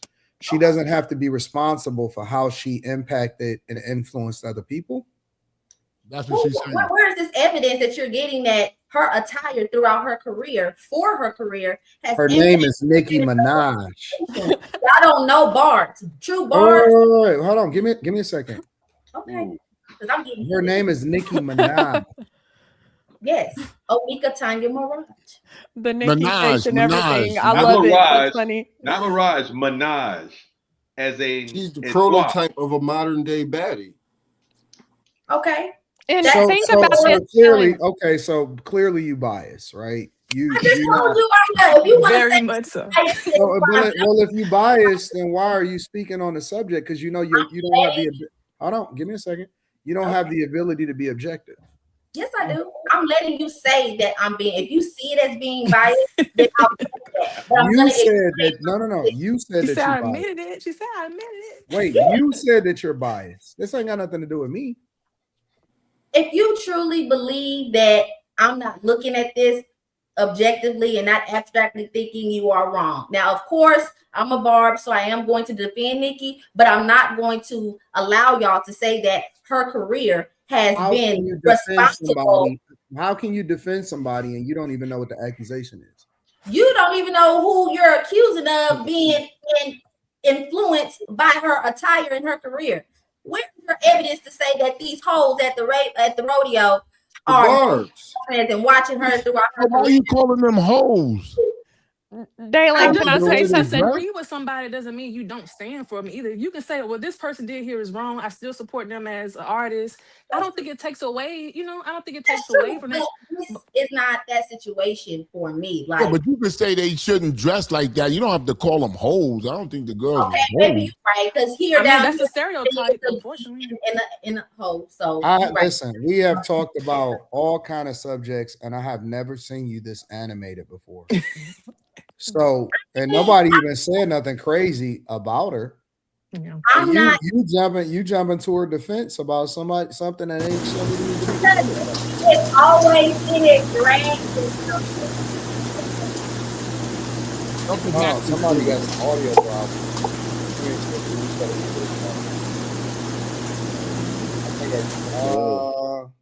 I think I got it. I think it was Serenity. She might be changing her mic or something. You just wait. How can you say that you're biased?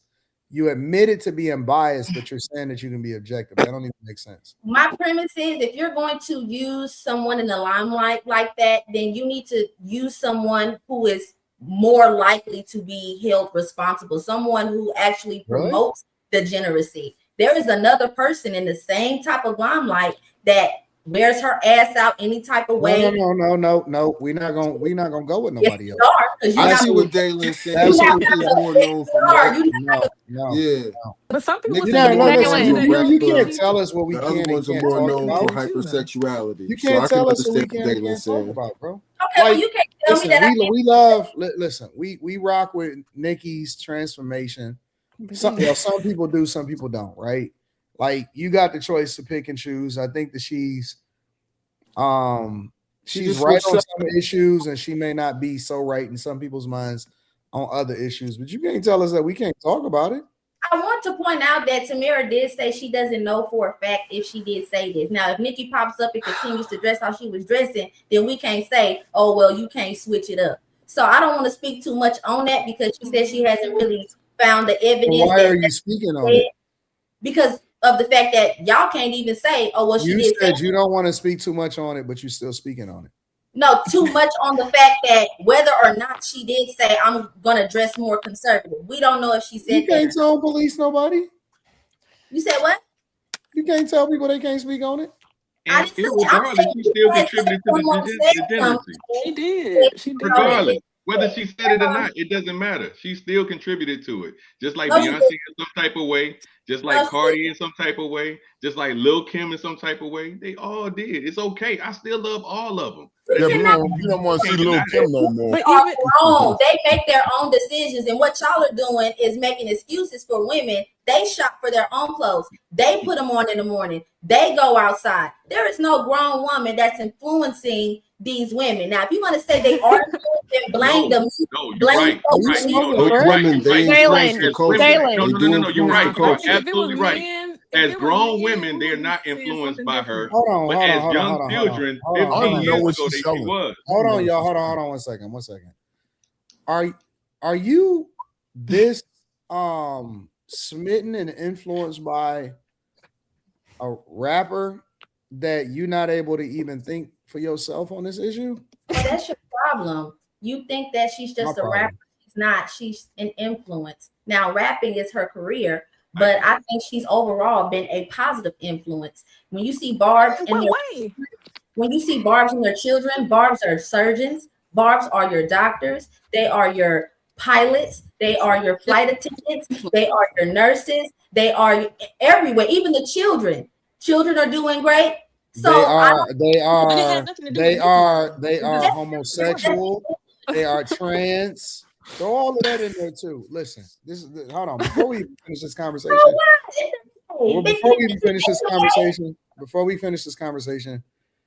we gotta stop the celebrity worship. Honest to God, we have to stop.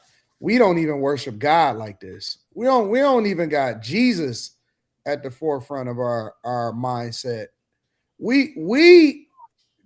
Good God. Defending is not worshiping. Hold on. This is bad. We too old for this. Like this is the thing that I expected back when we had the Word Up posters on our wall and the Source magazine. Haley, you too old for this. 2000s. You too old. Like, what too old for what? I'm defending someone where celebrity worship. I just don't believe it. She don't need no defending. She don't need defending. She knows what she's doing. I don't think we said anything that bad about her. We were just pointing out the fact that she was contributing. She was contributing to the toxic culture, and she was then holding her responsible. She's holding her accountable. Exactly. And then I'll say this, Dalen. What you brought up, Cardi B. Who do most people compare Cardi B to? Nicki Minaj. A lot of people say that, and Nicki Minaj came before Cardi B. Nicki Minaj is, like I said earlier, the queen of rap. So everybody has been, in the rap industry, more than likely has been influenced by her at some point. And we have seen Nicki Minaj over the past at least couple of decades dress provocatively. Has she set a good example for some of the Barbs? A lot of the Barbs say that. I won't take that away from you because I saw a Barb on TikTok when I was doing research for the video that I did that made great points about how the Barbs feel about Nicki Minaj. I didn't understand the Barb culture until she shared her perspective in that video. So I understand the passion behind what you're communicating. I'm not trying to take that away from you, okay? I'm just simply saying that Nicki Minaj has traditionally dressed provocatively. She's traditionally contributed to the toxic culture in different ways. Now she's become conservative, and I'm holding her accountable and saying I would like to see her denounce her past. I would like to see her say the things that I contributed to that were negative were wrong. I shouldn't have done that. And I've seen her speak out about conservative issues, but she's also been passive about the past that she contributed to. Yep. We see a difference in her. Even think about how she showed up at the Turning Point USA event. She didn't show up. She didn't show up dressed like she was about to be in a rap video. Of course not. That's time. Hold up. Because I'm making a point. She showed up conservatively. So, are y'all hearing that feedback? Okay, it's good now. Yeah. She showed up. Hold up. Can I finish this, please, Shampoo? And then you're welcome to. I just don't want to forget this thought. She showed up conservatively. So clearly there's a difference between how she dressed before and now. That's what I'm trying to say. And I get it. There's a time and place for everything, but I'm just saying we see a clear difference. Can we agree on that? Let me respond to that. I want you to understand that there is a difference between time and place. Just because you dress a certain way when it's time to do a music video, or even if you're doing a red carpet, depending on what the theme is. Of course, if you know you're going to church, if you're going somewhere where children are going to be, if you know you're going somewhere to speak about certain issues, why the hell would you dress up? Why would you dress up like you're about to film the Super music video? Why would you dress like you're about to do your video for Super Freaky Girl? I think we can separate people knowing time and place and saying that, oh, well, someone says that they want to be more conservative now. As you did say earlier, you're not too sure if she did say something like that, which is fine if she did or not. I can say she absolutely has dressed provocatively, loosely, showing skin, high heels, Brazil, all these different things. What are you saying? Because of that directly influences other young girls. I'm separating the two, and I'm gonna stand business on that. No, and you're welcome to separate the two, but at the end of the day, people are influenced by media. And we even see that when it comes to the homosexual community. We've seen a rise in the number of people who identify with the LGBTQ community, and there's a correlation between their identification and media. That is not for no reason. Hold on 1 second, please. That's not for no reason. People identify with media. When the Cosby Show was more popular, more Black families were more popular. Do you see what I'm saying? So no matter where we are when it comes to our societal progress, media has an impact. So therefore, we have to be mindful about how our image is portrayed through the media. Yeah. Okay. I think this is not just about Nicki Minaj. This is about women in general and how we're portrayed. This is also about how Black women, Destiny brought this up earlier, how Black women are portrayed. Yes. So Nicki Minaj is a Black influencer, as you said, Daylin. You called her an influencer. So as an influencer, you need to hold her accountable as an influencer. I won't hold her accountable for influencing something she did not influence. That's how I feel about it. Now, if you want to say that women should be held accountable for how they dress, then you brought up Nicki's name when there are far more women in that space that are worse at that. So to me, it just seems like, well, let me just say her name.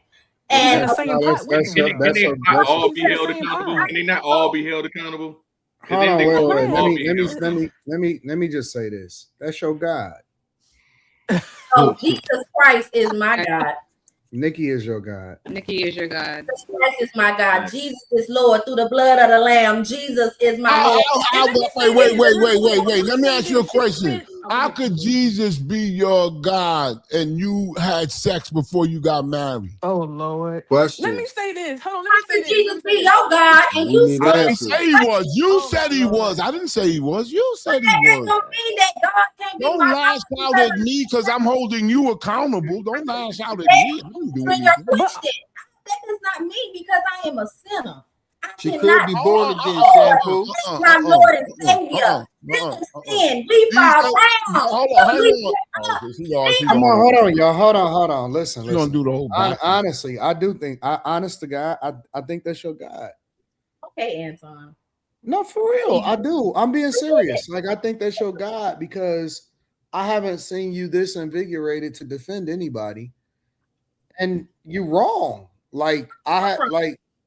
You're clearly wrong about her. And I think that it's worth having a conversation about all facets of who somebody is. Just because they've evolved and they've changed and they're becoming a better person, which we're all supposed to do as we get older, does not mean that we can't have a conversation of where you came from. Yeah. You're not the same person that you were when you were 25 as you are when you're 35 or you're 40, and that's okay. But to act like it wasn't a bad thing for the influence and the impact of what we see culture becoming today, and that you didn't play a role in it as literally at the time the biggest female rapper in the game, Still is. that's delusional. Okay, I'll be delusional. It matches my name, Delusional Dalen. But and also too, she spent decades being a provocative rapper. So just because all of a sudden now she wants to be conservative, okay, you can say that, and you have every right to, like I said, reroute your life and do something different. But we don't have to believe you. We have to watch your actions. You have to watch your actions. You have to be doing a certain thing consistently for us to really see, okay, yeah, she on a different movement. But you also didn't denounce any of the degenerate behavior. Like what? Let me tell you why it's okay for her not to denounce you're not talking about the things that you've done to like what? Culture. Let me tell you why it's okay. Let me tell you why this is meaningful. Let me tell y'all why this is meaningful, and that Dalen is not denouncing this, right? Why this is a good thing that Dalen isn't denouncing it is because it brings it back to the original conversation of why we continue to promote degeneracy in our culture and in our environment. And when you see what's happening at the Houston Rodeo, nobody feels like they need to be accountable for who they are and what they present, and how they impacting and showing themselves in front of kids at a family-friendly event. Because who gonna hold you accountable? Who gonna say something to you? Because we can't even be honest about how we're influenced and what impact that people are having on other people, such as what Dalen is speaking on right now. So if people are so biased and they are so influenced and impacted by what is happening in popular culture, whether you're talking about a rapper or you're talking about a genre of music or whatever, then what makes you think that we can hold women accountable for their ass hanging out at a family-friendly event? If you are blaming the media, then it's That's a good question. We're holding accountable. That's a good point. Not artists. You sat there and said that the source of the issue is the media. So if accountability needs all around I didn't say that it was any. I didn't say the source of the issue was anything in particular. I think it's more than one. I think it's more than one thing. But if we can't even agree on a very basic ideology when analyzing this, then I understand. I get it. Like I'm not gonna be the person after observing you in this conversation. I'm not gonna be the person to say, "Oh no, we can change these women into thinking differently." No, go ahead and be a hoe. Go be a slut because. But when I think you don't think I'm sorry, give me a second, baby. Give me a second, baby. Because you don't really think that you're doing nothing wrong. You think it's okay to have your ass cheeks hanging out because one day you're gonna change your life over.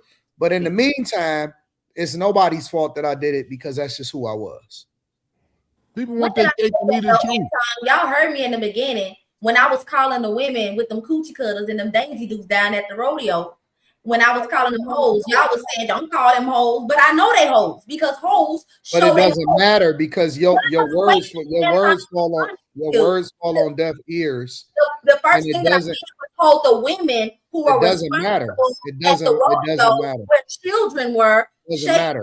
Dressed because like that. It doesn't matter because you're biased and because you don't have the. That I'm defending Nicki. I held the women down here at the rodeo accountable. But when it comes to Nicki, she has a job, and unfortunately, that's what the music industry does. So wait. So I'm mad that you're defending Nicki. Well, you was literally calling Nicki queen. They were calling her queen. How am I mad that you're defending Nicki? Bro, to be honest with you, you could defend her all you want. I said what I believed. I believe that you that's your God. And you don't have to necessarily acknowledge it, but you don't have to. I already said what I believe. What I also believe is that you are the perfect. What you're saying right now is a perfect example on why we see so much degeneracy inside of our culture, including at the Houston Rodeo. And so I'm gonna leave it to y'all. Y'all can say whatever y'all want after that. Yeah. Well, I'm gonna say that he got you, Dale. You have to worshp a God. I don't worship Nicki Minaj. You to sleep, you don't make excuses for your God either. You're saying that excuses for her. I have not said that I'm worshiping her that she's never done anything wrong. I'm telling you that the women at the rodeo in real life are the women that need to be held responsible because they are always trying to sell it over again. Adults. You cannot sit here and say that Nicki Minaj or anybody in the rap industry. We're not buying it. I don't see the correlation. So if I'm being disingenuous, if I'm being biased, good. I like it. No, she's saying she's being biased, so she's saying she's biased. So she don't know what she's saying. She just talking right now. All around is perverted. The kids are there. Put the cheeks up. Put it away. I remember it was an instance. I don't know if it was last Halloween or Halloween before that. I remember it was of course she was black. It was a woman, and she dressed up as Woody. She had the whole hat, the shirt, but she had on denim thongs. Whole cheeks was out. Like, this is Halloween. This is mostly supposed to be for the kids. Like, y'all are out here perverting something that's supposed to be fun for the kids. Like, just to show your body. I don't get it. I just don't get it. Listen. Now, hold on. Now, everything is sexualized. We gotta start with the kids. The kids seen a lot of stuff. We ain't gotta worry about the kids as much as we. But that doesn't mean they should have. That don't mean they should have seen it. Just because they seen it. These YNs ain't mad about seeing a little booty. I'm telling you. They YNs. My son's an ass man. I don't think y'all realize that the Houston Rodeo don't just have black people and YNs. It's got that's true. Whole I never heard of it, but I can imagine. You got other people. Especially in Texas, I'm sure. I think a lot of people don't know. I think, to be fair, I don't think a lot of people really knew or took the time to research what that Houston Rodeo thing is, because everybody, just speaking from my perspective, like my circle of people is like they're gonna go turn up XYZ. They're not looking at it as a family friendly event, so they get down there culture shock. So I think part of that to give them a little grace is like they really didn't know it. Now they getting down there and they probably looking crazy, to a certain degree.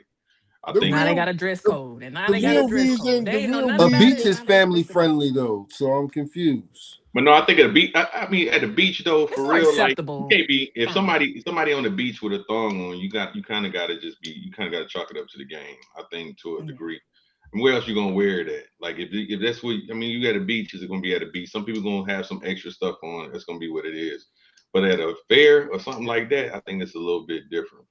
The real reason is that black people are the greatest people on earth, and whatever we do, they're going to try to make it negative. I agree. When you see a black girl with them thongs on, nigga, I see it'll blow your fucking head off. That's my point. If it was white girls walking around, it wouldn't be an issue. Honestly. Yeah, because I feel like if it was white women, if it was white women, it would have been seen differently. That's what I'm saying. They wouldn't be checking for that. If it was a beach with some white girls, they wouldn't be worried about it. White girls they don't have it. Because they don't have it.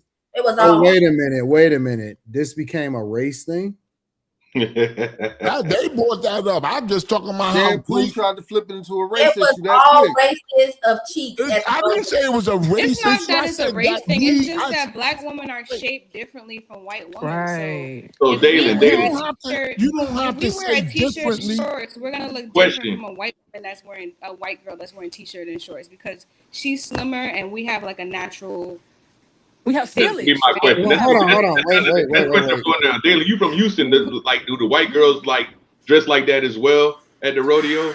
Hold on. I don't really think y'all know what these new white girls are shaped like. They trying. No, they not trying. They there. They got the injection. Nah, they there. They got some thick ones, but it's still cultural appropriation because I be in the corporate offices and they be having the same outfits on. White, girls and black girls got the same outfits appropriation. On. It's an issue. Trying to be like the black. What is it about? What is it that makes it cultural appropriation? Wait, what's cultural appropriation? Who said that? I think he meant discrimination. Give me a second. I know what I said. Go ahead. So if you got two white girls in the office, two black girls in the office, they all four got on tights. The white girls are going to get a pass, but the black girls are going to get warnings and citations for having inappropriate attire. I've been the person that's had to do it. Wait. What is it about? What makes it cultural appropriation?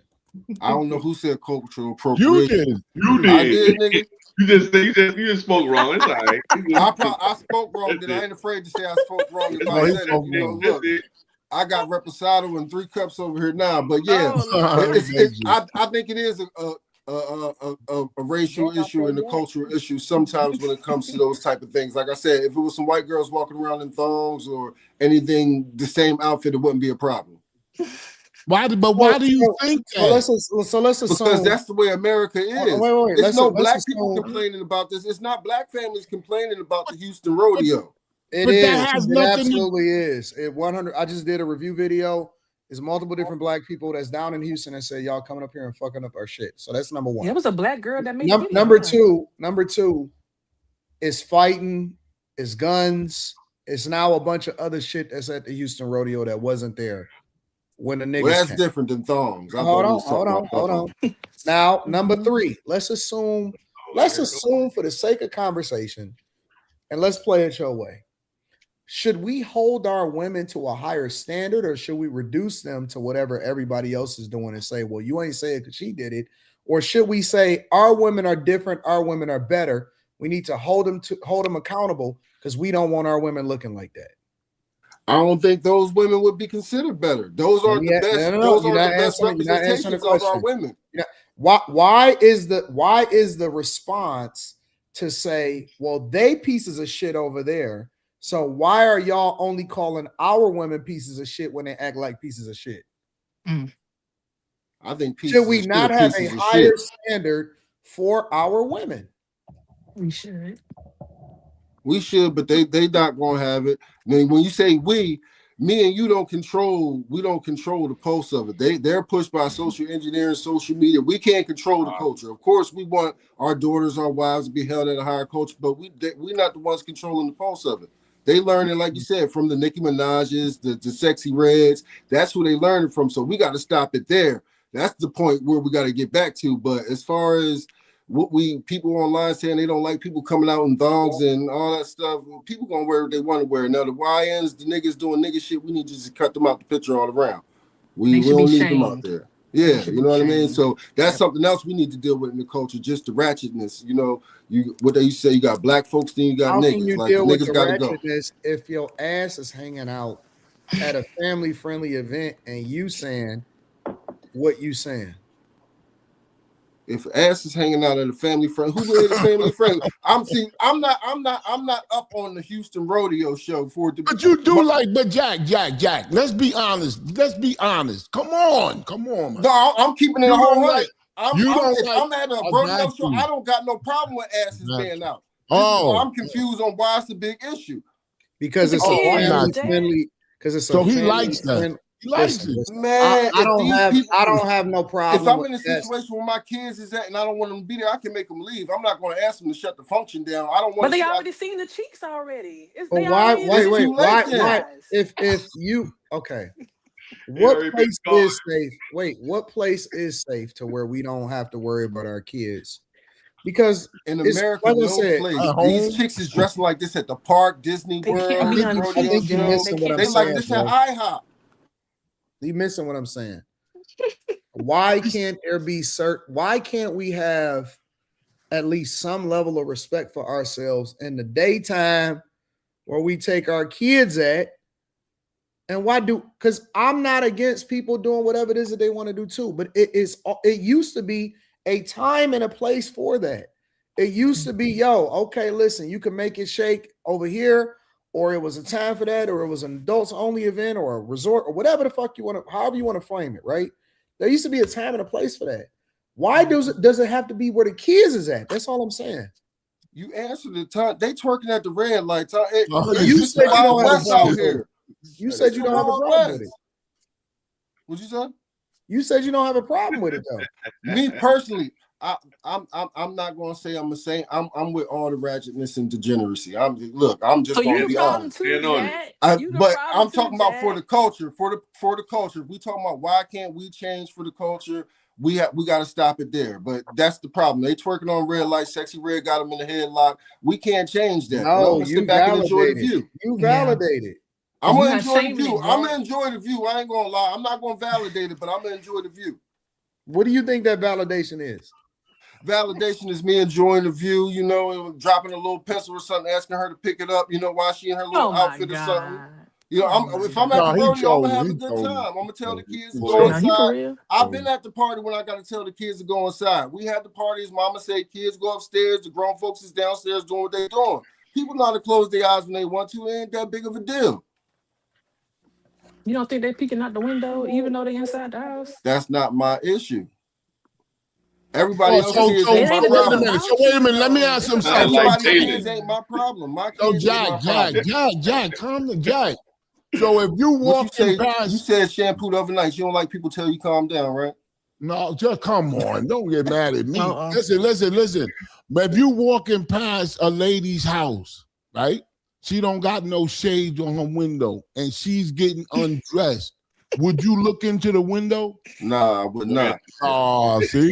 Nah, I would. I think you lying. That's wild, shampoo. That's wild. You look at the cheeks, but you won't look at the open blinds?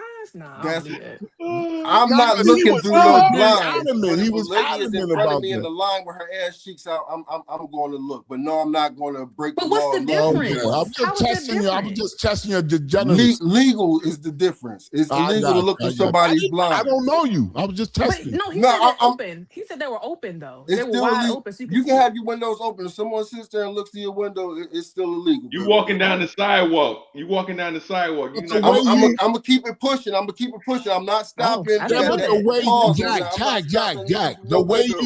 The way you were talking gave me the impression that you would do that. That's why I asked you. That's why I didn't believe me enjoying women in their natural state gives you the impression that I'm a peeping Tom shampoo. Where you get that from? But that's not in their natural state of that Houston thing. That wasn't their natural state. They came out like that. That natural. They came out like that shampoo. But that doesn't mean that in their natural state. That means they came out like that. That's two different things. Come on, Jack. You gotta be kidding me. Time, man. Yeah, exactly. He done turned it into something else. I ain't fooling with you tonight, shampoo. No, because you're complaining two different things at the same time.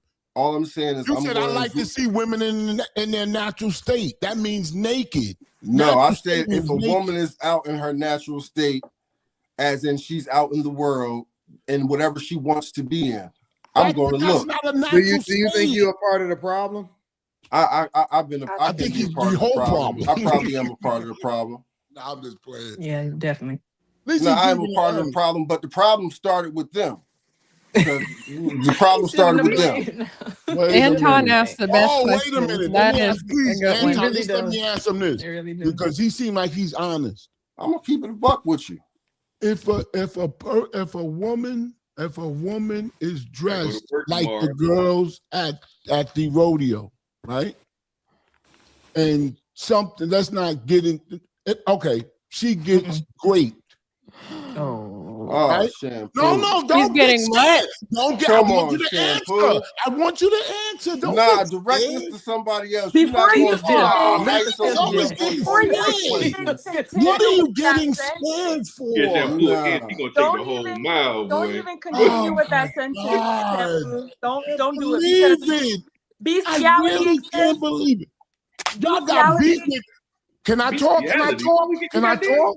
Wait, y'all being disrespectful now. You're being disrespectful. I'm not doing nothing. No. Why black people been beat with chains, laughed at, ridiculed, spit on, holes put on them, and they ain't do nothing? Here I'm asking a question to a young man and I get beat up. I ain't do nothing. Because we know I'm asking a question. Y'all, hey, listen, hold on. When stop being so delicate. Anybody else is asking a specific question to a person on the panel, y'all gotta let them have a little dialogue. If he choose however he answer it, however he answer it. Y'all can't be jumping in to defend him. That's a grown man. I can't defend shampoo. See, when he heard the word, that's why I didn't want to say it. I'm saying in a way, if a girl is dressed like at the rodeo, do you fault her for that happening to her?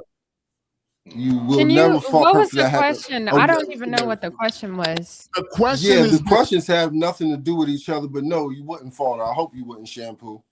Oh, he's making a joke. I figured You nobody can wants make to a be joke serious. out of that. That's something that you can make a joke out of. You mean like You said you just said I didn't say nothing about grape shampoo. No. I got sisters, I got family members, I got sisters-in-laws, cousins. I'm I didn't not say nothing talking about that. about We're talking doing about any. the Houston Rodeo show. I understand what you're saying, Shampoo. I get Now, what if a you're woman saying. comes out at the it's Houston Rodeo show, crazy. I get what you're saying. It's crazy how people can't just I get keep what an you're saying. honest, just a dialogue. Yeah. It's that's not an nobody honest dialogue. blaming No, you. that wouldn't that's nothing that you would be able to condone. Why Nobody would, I protest hope. too much? Why protest too much? No, you got it, Jack. You right, because he's trying to, like, I guess, align how a woman is dressed with what can with actions. Yeah, and that's not what we're talking about. It's a valid Shampoo, question. on this subject in particular, you can't take what Dalen's saying. Dalen still heard about Nicki Minaj. So like, y'all, why you anything that you're talking about as far as how a woman dress, she's looking for revenge on that. So you can't. And to be honest with you, a lawyer is going to say that. So a defense lawyer will say that in your behalf. He will say something to that effect. So And it won't be mad at me. It won't be effective in court, Shampoo, because a man willing to overpower and humiliate and degrade a woman like that has She's not nothing. even listening to what I'm saying. She's Wait, not listening. wait. Did y'all hear what he's asking? Y'all know Should a woman, based on how she is dressed? I didn't say that. He said, should you fault her? Should you Right. fault? Y'all not even listening to what he's saying. It's amazing. You heard his question. But I just said a lawyer. I said the defendant that did that to her. Say his name is Yak, right? He did that to the girl. His name is Boo, right? nigga. No. Oh, stop. So fuck out of here. Just listen. So the defense lawyer is going to bring up the fact of what she has on. And as the other attorney in the court, Why would you get mad at me for just asking a question? You wouldn't get mad at the defense lawyer if he got. Well, you would combat that in court by saying that your attire would not have influence on a man's actions that would lead to sexual assault. Sexual assault has nothing to do with what men. You probably never get a headache, do you? Yeah, I do. I give a few. I can't believe it. I don't believe you ever had a headache. It's a valid. Because we agree on I that. just don't think That you can blame for what you're wearing on what can happen to you. Oh, I want to fucking choke you. Yo, listen. I just right then, I could have just choked this shit on her. You the reason why a lot of women are under a lake, 6 feet under. Are you asking, can you blame her for what she had on if something happened to her? Not blame. No. I didn't say that. He's asking her if I'm lost. If she's at fault. I said it's a simple question. Repeat it, Shampoo. Repeat it, If Shampoo. it's 3 o'clock in the morning, a woman comes out of a club, right? Fellas, don't pitch no tent while I'm talking. A woman comes out of a club, drunk, thongs, mini skirt.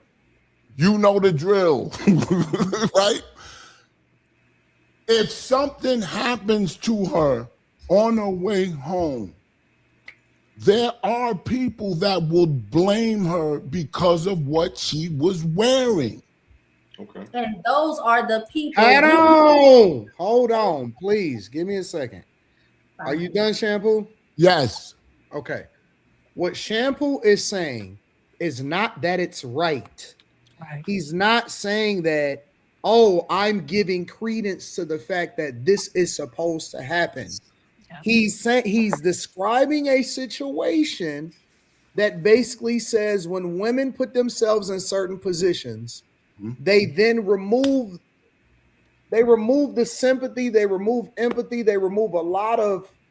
If you take another woman, right, that is dressed modestly, in the daytime and something happened to her, people are less likely to look at her a certain way or to approach the situation differently than a woman that is carrying herself promiscuously and moving a certain way when she's leaving out in the nighttime. It's not a right or wrong. We all know what's right or wrong. The thing he's saying is, why are we not carrying ourselves in a way in which we want to be approached or treated a certain way from society? Or else. Yeah, or else. Why is that? That's not a hard thing to take into consideration. I got it. It makes sense. They're not listening to the response. We don't think that if anybody that agrees with me, we don't think that's a reasonable question to even ask. We know that there are going to be idiots and insensitive and non-compassionate people that are going to be worked up about a woman's attire. Turn your camera off, home girl. That'll be worried about. You do care. That's why you said it. Well, a little bit, but so don't lie. When you do that, but we're saying like we understand that people are going to do that, but people like me will hold the assaulter accountable because we don't care that whatever she was wearing encouraged you to do that. We know it's wrong, and we're not saying that we don't know. Let me try to help you. I'm gonna approach this from a different perspective. I'm gonna try for the community. She's cute though. She got an empty head, but she's cute. I'm gonna try for the culture and for the community. If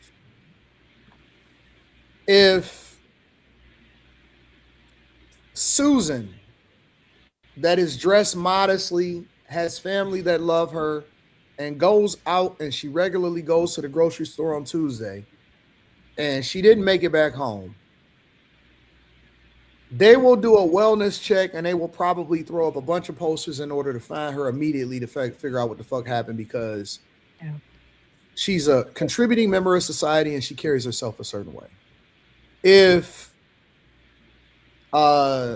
Susan B, that's on the strip, and she dressed like a hoe and she carries herself a certain way, and people are used to seeing her getting in the car with different men on a regular basis, if she don't show back up at home at night, it's a less of a possibility for them to put an APB out on her, because they used to her probably being gone with different men and spending the night with different men, versus a woman that carries herself a different way that didn't make it home at night. You are more likely to assume that this other person, we got to figure out what happened to her, and we're automatically more likely going to assume, hey, she probably just outside busting it down for a real one. No. Does that make sense to you? No. That makes sense. I got it. I got you. How does that not make sense? Hold up. It's not about it not making sense. You're talking about mitigating risk, and I'm completely with you. But the thing about it is the same accountability you want to give to Nicki Minaj, you got to give to that assaulter as well. You can't. We don't know. Wait. No. Lavelle, you're under the assumption that she's being assaulted. I never said anybody was assaulted. I said if somebody is missing, we're going to approach it differently based off of the lifestyle that the person is living. Mm-hmm. It don't make sense. I never said nothing about assaulting. I never said that anybody kidnapped nobody. I said that if neither one of them make it home, true, you're going to approach it differently based off of the way that somebody carries themselves and live their life. Absolutely, but you were reframing the original statement. No. I'm using a different example to illustrate, hopefully, to people about what Shampoo was trying to convey as far as how people carry themselves and how we need to be carrying ourselves in a culture. It was a bad example, Anton, because you are talking about women whose lifestyle is prostitution. You said Skid Row. Those women. I didn't say Skid Row. I never said Skid. What are you listening to? You said on the strip. Sorry, the strip. So you're based on that statement. You're talking about a woman whose lifestyle is known for going with. That's even worse. And don't know her own whereabouts. Where Shampoo was talking about, like a girl myself, if I come out of the club with my homegirls and I'm going to my car, if I am sexually assaulted, let's say how I'm dressed right now. He didn't say that. That's not what he said. He didn't even frame it like that. You're talking about a woman's lifestyle. Talking about her attire. No. All right. Let me ask you something else. That's not even what he said. Let me ask you another way, Dalen. Let me ask you another way. Okay. Can I say something real quick? If a woman, go ahead, Desi. I'm sorry. Just real quick, because I understand. I understand where you're coming from, and I think the whole point of it all is what I'm sure people are saying is, okay, there are people who wasn't raised right out in the world. So if you could control to the best of your ability how you come across and what you open yourself up to, and there are people who are on the streets and they don't live life right. I mean, you can hold, of course, the law holds them accountable, but I mean, if they're sick in the head, why would you allow yourself to walk out in the world to especially as a woman who already are viewed weak anyway? Why would you want to make yourself even more vulnerable? That's what an attorney will say that. Can I It add doesn't make something? it right. It does not make it right. No. Can I add something? Go ahead. Yeah. I think everyone has extremely valid points, right? But it doesn't boil down to how you dress. Class has died. We've already established in the other two discussions that there's a void, right? We're lacking community, we're lacking help, we're lacking guidance, we're lacking all of the above. And then we have not just the Nicki Minaj's, we've got the Megan Thee Stallions, we've got the Cardi B's, we got the Lil Kims, we got the whoever you can say who's causing this mass influence on the people that live in the social space, influencing them to act a certain way, say certain things. That's why there are certain slogans and clock that tease and all that stuff that's going on. You can't say that you haven't been influenced by those things. Now, let's get to the point of being harmed, because whether you're dressed appropriately or not, we can't omit the fact that there is bestiality. Men will harm animals in a sexual way. We can't ignore the fact that morticians have to sew body clothes because men morticians are abusing dead corpses. We can't ignore the fact that children in the Epstein's file, Exhibit A, are being harmed by people despite what they're wearing, what their creeds are, what their orientations are, what their colors are. So it's more than just how you dress. There are several other variables of how people are getting harmed. Now, getting back to the people at the rodeo, right? Like we said before, class is dead. I think Dalen had a good point. People are flying in. They don't understand what the Houston Rodeo is. And that goes back to another point. When you're traveling somewhere, you need to do research on where you're going so that way you can abide by those rules or expectations. I don't know about you, but if I'm flying to Dubai, I want to make sure that I'm not going to get jailed for wearing a spaghetti strap in a certain area when you have to be covered up. So I think it's important as a traveler, if you were going to the Houston Rodeo, do your research on what type of attire or apparel or activities are going to take place. But as far as being harmed, doesn't matter what you're wearing. People get harmed every day. It matters. It matters. Let me tell you why. I'll use an even more simple example. You can go outside and catch a cold, but you're more likely to get sick if you don't have a coat on. Right. I agree with that. That's the whole point. That's the whole point. No, it's you not. can catch a cold either way. You just don't understand. We're gonna give you medicine. We're gonna take you to the hospital if you're sick, regardless, in both instances. But it's a stronger possibility if you dress up and you put a scarf on and you put a coat on and you have your snow boots on and you dress warm and you take care of yourself, you're less likely to catch a cold. Now, you still can catch a cold, but you're less likely to be out there shivering and catching a cold. So what we're saying is that it's not that danger don't exist, but why would you put yourself in a position to have to possibly get your people that do shit to people more often than not choose the weakest link. They choose the path of least resistance. Why would you? Assault is wrong. Yes. Assault is wrong, but why would you put yourself in a position to walk down a dark alley at 2:00 in the morning with no clothes on? Can I say this? If you're walking down the street naked, if you're walking down the street naked with no clothes on, it's wrong for somebody to assault you. Absolutely. However, I would strongly advise that you don't walk down the street naked, because you're more likely for people to assault you than for the person that just walked down normally. And another thing, hold up. You're not wrong in what you're saying. You're absolutely right. The problem is not that. I think when we do this and we say like, when you do XYZ, this can lead to XYZ, and we keep saying this out loud in public platforms like this, when a person goes through something, when they didn't do that, they start to question themselves, and I don't think that's fair. So to me, I'm always going to stand in the gap to say, on the private, I may say, you know, when I'm teaching my daughters, my nieces and stuff like that, I'm gonna tell them how to conduct themselves and how to dress. You're absolutely right, but I'm never going to be in a space to say, especially on this platform like this, I'm always going to say is wrong, period. Right, so can I ask you a question? Wait. I'm not saying he's not saying that. Listen, I'm not saying he's not saying that. That's not the conversation. That's not the conversation. But that's what people, I understand what you're saying. Let's bring it back to the original part of the conversation. Houston, rodeo, ass cheeks out, and a family-friendly event. And I was talking to Jack. That's where it all started at, and that's the core part of the conversation. Because Jack was talking about the ass cheeks and all of that stuff, and it made me think of that question. And that's, hey, it's all right to have questions and talk about these questions. I mean, we live in America. We should have these conversations. If someone's asking that question and there are people in the chat who are having the same question, then let's establish healthy communication around how we would resolve a situation like that.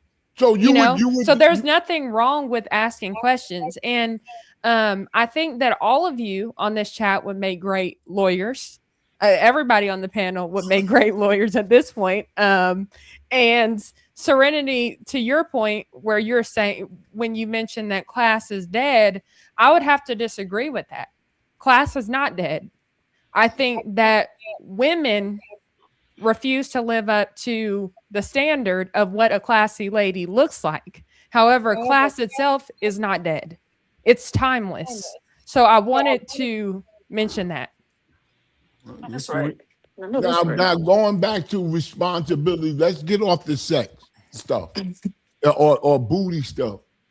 There's nobody on earth that can tell that we talking about accountability. I think Tamara said it. All y'all say it. Real accountability is this. When I opened up the news, I was gonna say open up the newspaper, but when I looked at these, I see these news stories of this one girl was 25 or 30. She was messing with a 70-year-old man or something like that, left him and went back to him, stabbed her, killed over 20 times, stabbed over 30 times, murdered her, and chopped her body up. Yeah, I heard that too. Was he black? That woman has some blame for that happening to her. I could strangle you. That's a fact. That's a fact. Not a fact. Y'all are saying that is a fact. Influence heinous actions and behaviors, and I want y'all to understand that the ability to do such a thing. I don't know where she going now. And all y'all said y'all understood what he was saying. That's what he was. It's a good question. We can't have the conversation. That's what he's about saying. it. I don't understand. I could see it. I could see while I was looking at it. I said, "Why? This could have been avoided." It could have been avoided. It's just the way you saying it, Shampoo. You're saying it so definite, like she's at fault or it's her fault. I think that's where you get. No, I didn't say it's her fault. I said she's to blame. She has some blame in her own death. But that's what I'm saying. Those are the words that you. I agree with that. No, you can't be that definite with you. You have to. No, even if you don't believe, if she didn't go back, she wouldn't be to blame. But that's it. You don't have to talk no more. That's it. I know that's what you're saying. But that's what the facts are. That's the fact. I'm not disagreeing with you, big homie. Because in real life, I'm black and white with you. That's the facts. But when we're just talking about, because we're talking about culture, community, morals, all that stuff. Culturally, we can't be telling people, "Hey, it's your mama's fault. She go back to the house and your daddy smack her." Why not? Why can't you say that? I told my daughter it was her fault that they broke up. You could tell people. You can tell them that in real life, but they're not to blame. It could be trauma bonding. It could be Stockholm Syndrome. It could be anything, whatever these people are going through. But it could be love. It could be love. You dressed up in an outfit. You left out love. You got great. But if you burn your foot, you left out love. It could be love. It could be love. It could be anything. So if your people warn you when they say you're to blame. So if your people warn you when they say, "Hey, don't get involved with," because our parents, they've done it. We do it to our kids. Hey, don't go over there. Don't get involved with that. I don't want to catch you over there. Don't get caught skipping. Don't get involved with that group of people over there whatsoever. You go over there and something happened to you. Are you partially? Do you have some responsibility? What happens? Or do you have some? Do you? It don't matter. Do you have some responsibility in what happened when you was warned and you was told not to do it? Yes. Of course, you're an adult. You have responsibility. Same thing. But you are not to blame. So how is shampoo? So how is shampoo wrong? Or are we? Wrong. I said I agree with his thought process. I don't agree with his words. Or are we tone policing because we don't like the way it sounds? No, I'm not tone policing. I'm saying the way that he's saying it can be confusing. Man, you so talking, everyone has a responsibility. Straight up. You're talking in circles. Like everybody has responsibility. He's talking about, but he don't. Not the same. It's not the same as me going outside and I get it, and they say don't go on this side of town and don't leave your car parked there. Somebody breaking your car versus somebody. Exactly. You can't blame someone for someone else's actions. It's gonna be totally different. If you didn't say blame you, he said, "Is there?" No, he did say blame. Wait, no, he did say negligence. Is there some responsibility for you being in that situation when you know you should have done better? Yes. I know that Challengers and Charger Hellcats get stolen all day. You better lock it up, or somebody gonna steal it. I also know that I'm not wrong if somebody steal my car. Do I know that these cars get stolen? And if I leave it in the middle of the hood with the keys in it and somebody take it, no, my car shouldn't have been stolen. We should assume that I know what the fuck is going to happen to my car if I leave it in the middle of the hood. What are we talking about? These aren't comparable. The issue is, and I think Lavelle, what he was trying to say is, I think this is what you're trying to say. What you're talking about is you have information beforehand about something that could potentially happen. Why would you go into the trap house if you know that there's guns in there, you could get shot? Why would you go in the hood when you know it could get stolen? So what Shampoo was bringing up about murder, and he would be correct if he said, if the husband said, if you were to leave me and come back, I'm gonna slit your fucking throat. Oh, get out of here! You guys, Anton, I can't believe this. I really can't believe this. Let me finish. You said she had some share to blame, or should she? Because she left, broke his heart, and came back. So she played a part in talking with his emotions that led him to murder her. I don't think that's. I didn't even know none of this. You don't even know them. How can you say that she has a part, even a partial? I'll tell you. Deciding that your life is now worthless, and Let that me ask you a question. How was she? Let me ask you, Dallin, can I ask you a question? Yes. Yeah. If I see a girl that's a woman at 7-Eleven, right, and I said, damn, she look good, right?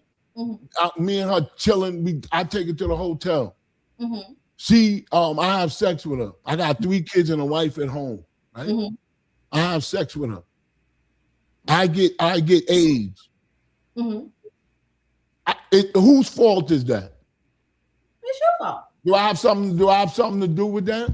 Oh, it's because it's women. Well, because you know that sleeping with someone. Wait. She's trying to go somewhere else. Wait a minute. It's his fault. So you victim shaming. No, I'm not. How are you a victim? But by consenting to get AIDS. Wait. He didn't sign up to get AIDS. He didn't sign up to get AIDS. No. If you sign up to AIDS, no. But you didn't. No. Do you see what you did? He trapped you. No, he didn't. And that's what you tried to do. Miserably, and that's why the lady that got killed and murdered. That's the same thing. He trapped you. It's the same thing, bro. No. He literally just proved this point. No, he didn't. You know what you didn't do? You didn't put no blame. You didn't put no blame on the person that gave him AIDS. No. You know why? Because in the conversation, when we talk about if you are going to sleep with someone. Give yourself and consent to give your body to someone else. That's the same thing that they're trying to tell you. She's saying our argument. Geneva, you believe that somebody get raped is their fault? They got fault in it? 30 minutes before you go there, Lavelle, you already know that I don't believe that. How he you questioned take it, though. when That's you not sleep even- with What someone. are y'all talking? That's exactly So what you he can't said. come up No. and be No, like, it's not. Wait. He did. He said if they Yes, had blame, yes, if they had yes, some yes, blame yes. in it. Yes, yes. Oh, yeah. That's exactly what he Just said. like how, Oh, just yeah, like he yeah. knows So that I'm there not are running Yeah, I nowhere. I ain't know. running.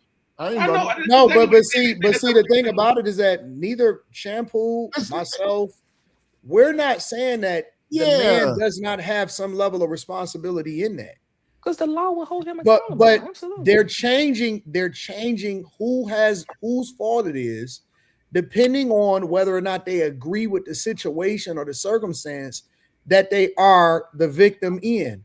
They picking and choosing. They not consistent. That's the thing that No. Shampoo just proved. She just said it. She No, said, no, no. He's proving that, it's his fault 100%, but he didn't sign up to get AIDS. no. But when it's a woman and she walked and she in a certain situation and she put herself in an environment, oh, wait a minute. No woman should ever.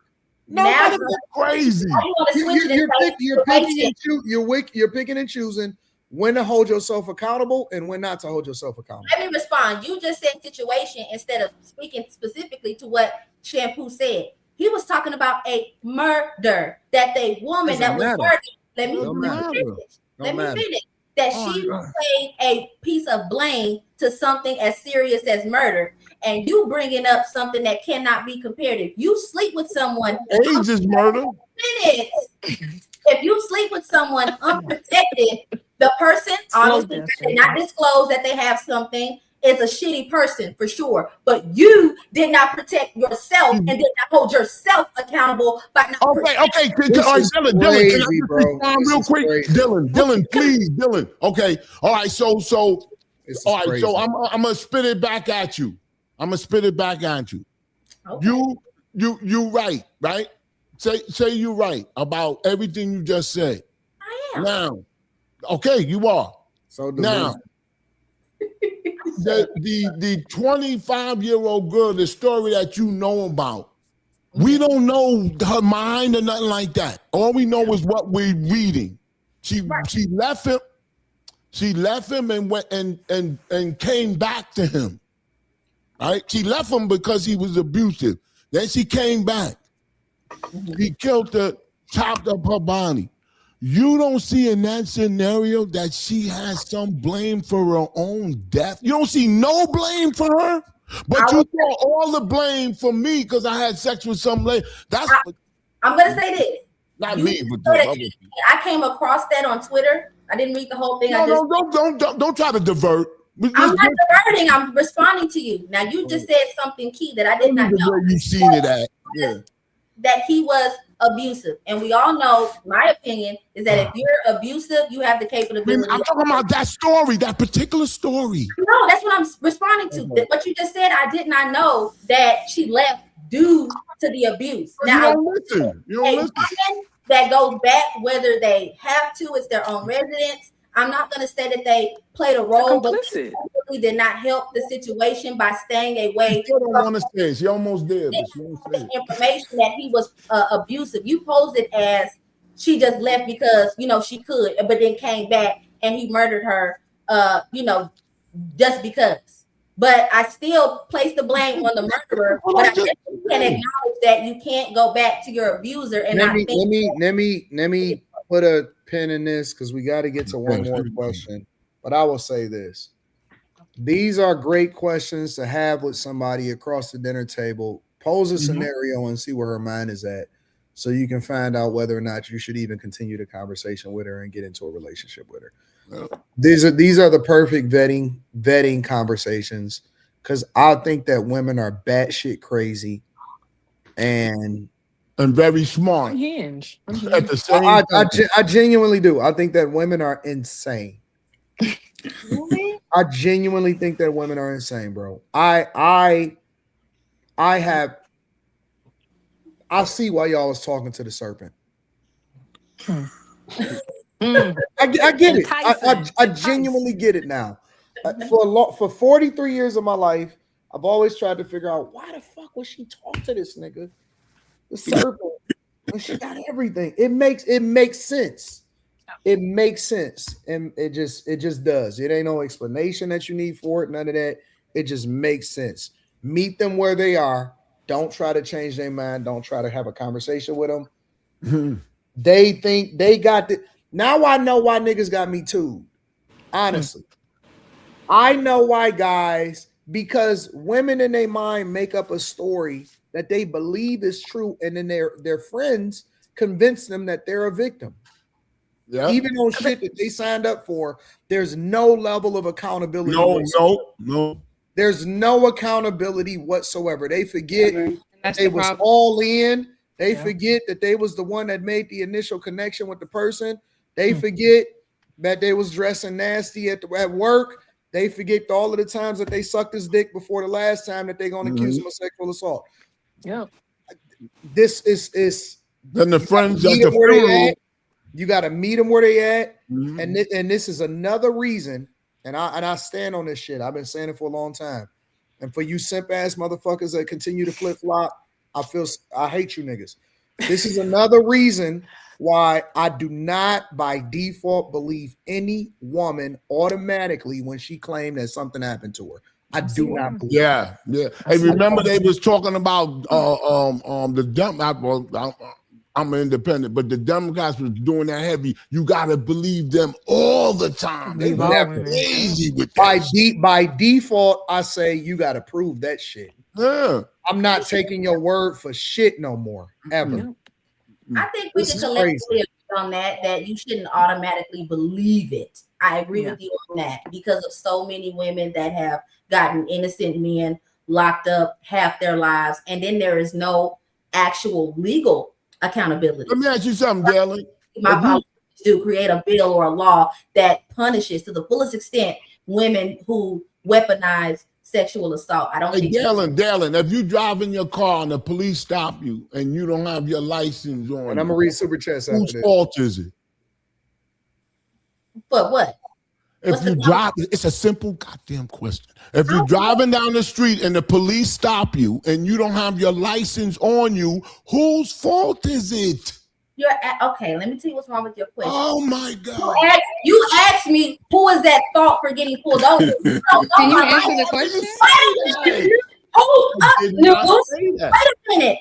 The cop doesn't know my license. You make a good wife, though. Just answer the question. That's the problem. That's why Anton is calling women crazy, because you can't even answer the question. And this is why y'all are dick riders, because y'all don't. Get him, David. And I'm going to tell you why. The cop does not know my license. You wrote a dick or two. Watch your mouth. You're a woman. So if I was pulled over, it's probably I ain't no dick rider. You are. Through the window.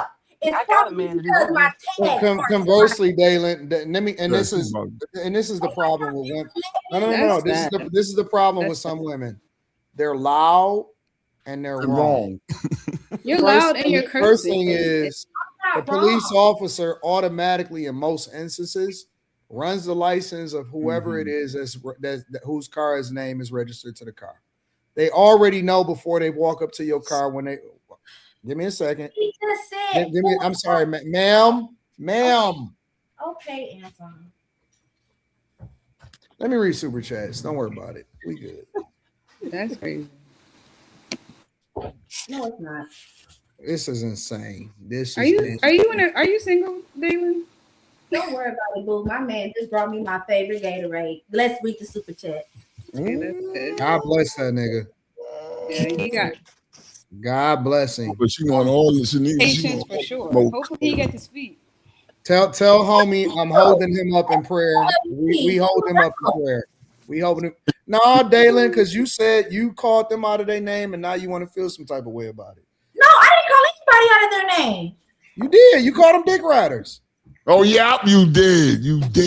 Are you okay? Are you sane? Writing. No. Hold on. Let me read these super chats. I like this. Do you just immediately forget what you just said 5 seconds ago? I just consider me saying dick riding. That's Anton, for real. I should just take it out of the name and just speak to the verb. I think that Anton, for real, empty-headed girls like that, they make good wives. Thank you, Shampoo. See? You said what, girl? Shampoo? What you say? Empty-headed. Oh. So you agree that you're empty-headed? Okay. It's all personality. I'm sorry. Give me a second. Nullarex says I'll be Ubering in downtown normally on a weekend, 0 to 10 experience. Too many of my people in one spot. Even the stores felt off. Stayed for 30 minutes. Shout out to Nullarex. I appreciate you, bro. Good Boy says men sexualize women, said by the same woman. Talk about it. He also says calling women out as a man is now called misogyny. J Ben, shout out to J Ben, says life's simple. Don't throw family events during spring break. A higher concentration of youngsters by default equates to napkin threads and hotheads. Miami boycotted black folks too. H-Town, what up though, J Ben? Mills, what up? Mills says stop hating on them ladies. They chilling, y'all. Callie Mike in the building says ratcheting it at its finest and using Nicki Minaj as an example is crazy because they promote false narratives to the youth. King DJ Trick says no Nicki slander. I'm a barb too. Young Jay says 40-year-old Bop calling herself a barb is zero class. King DJ Trick says I'm straight and I'm a barb. Anton Dalen.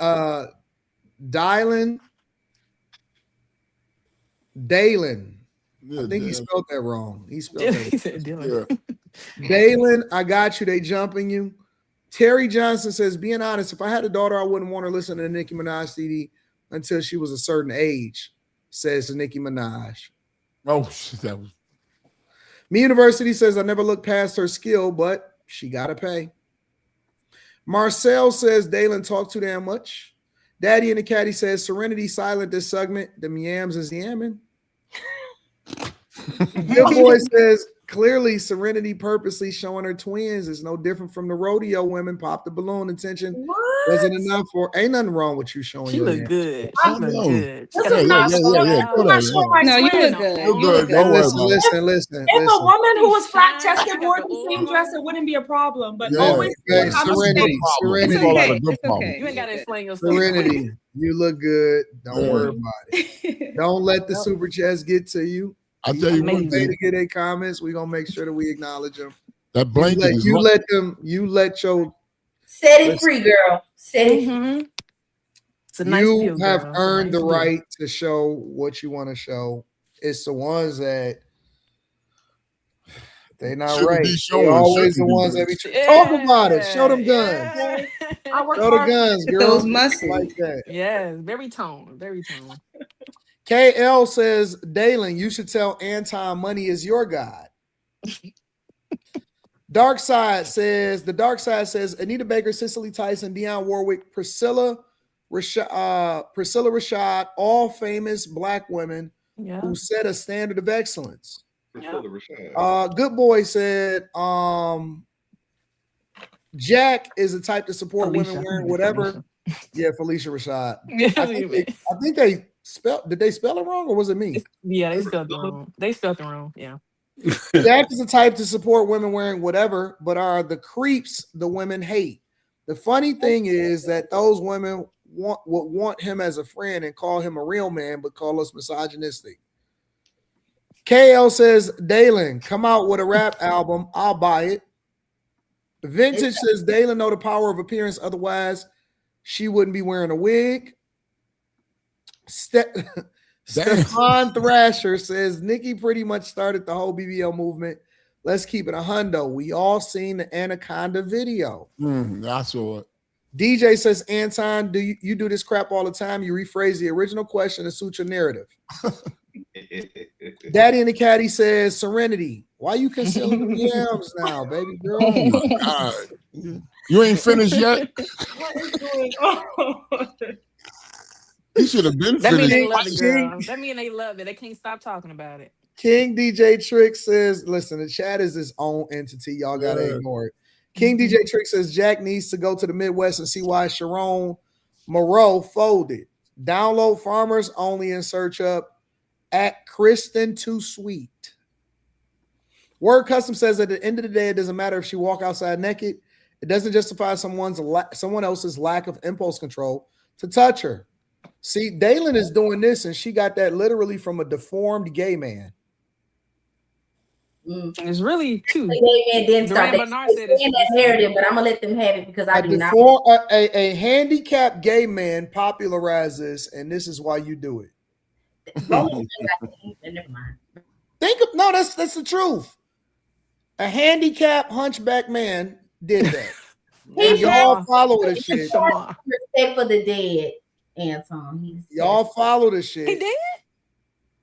Ooh. Wow. He suffered a health complication in his sleep. Wow. Got a statement. The guy who created it.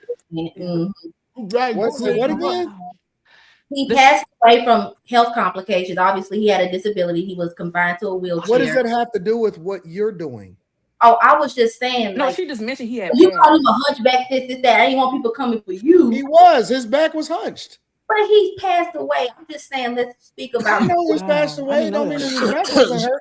It doesn't mean his back was a hunch. Hey, Galen, I knew this this guy. guy. Mean that he wasn't handicapped, and it doesn't mean that he wasn't gay. He was all of those things. I know. I'm just saying he was talking about hunchback. This, that. I'm like, okay, wait a minute now. He passed. Hey, Galen, this guy owed me $20. He died. He still owed me $20. You right. You need to show that funeral. Same thing. She tried to divert away from where she. Yeah. Oh, she's a diverter. Word Custom says, end of the day, it doesn't. Yeah, I read that one. Shout out to you. Hey, I didn't know. Slave of Christ says women generally want control over when attention happens. They are more comfortable with compliments they invite, praise from people they choose, and positive feedback after initiating conversation. Shout out to you. He also says women are less comfortable with silent staring, repeated glances, and attention they didn't ask for and can't turn off. King DJ Trick says, Tamara, if you run for office, I'm voting for you. Just amazing, high IQ, good communication skills. I got a 762 credit score and a top 10. I do pretty good for myself. I'm shooting my shot. Damn. Okay. Black Man Rising Now says many women would choose booty shorts over safety. Slave of Christ says that's why the same women may reject attention from one man, welcome it from another, appreciate praise in one moment, and feel uncomfortable in another. Word Custom says, come on now. Saying put on a condom to prevent disease or pregnancy is different than put on pants and don't show skin to prevent being raped. Tony Esquire says the rodeo segment was a tough watch because although AD and Shampoo expertly explained why 1 + 1 = 2, Dalen, he wrote Dylan, but Dalen was like, no, guys, 1 + 1 = 11. Shout out to the chat. We appreciate y'all. All right, one more video. We gonna mine this out for like 20 minutes, and then we gonna get some rest. Older women are telling younger women not to get married. So I'm on the phone with my grandma, right? We had a conversation, probably almost 3 hours. Within this conversation, me and my grandma talked about everything. We talked about sex. We talked about marriage. We talked about the world. We talked about God. We talked about parenting. We talked about a lot. We talked about some things that happened in her childhood. Like we really had a heart-to-heart conversation, right? And a lot of the times, if you know me, I say to my grandma is one of the dumbest, sweetest persons I know. And not that she's like mentally dumb, but she was dumb for a man, right? And within that, we was talking about just like marriage.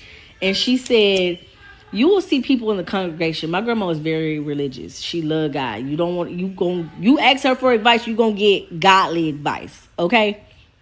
And she also Jehovah's Witness. And she said in the congregation, this is what I've noticed over the years that I've been a Jehovah's Witness, right? She said men will remarry within a year after their wife passed away. And a woman will never get remarried when her husband passed away. She said typically that's how it goes, especially if they're older. And I said, well, why do you think that is? And she said because the men typically don't ever realize that they caused that woman pain, right? And she said the woman don't want to remarry because she finally gets her freedom back. And she don't ever want to lose that again.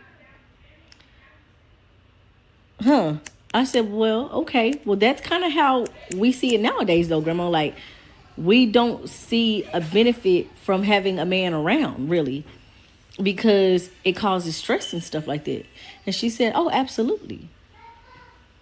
So when the older women start telling younger women it ain't worth it, you know that it was never good even back then.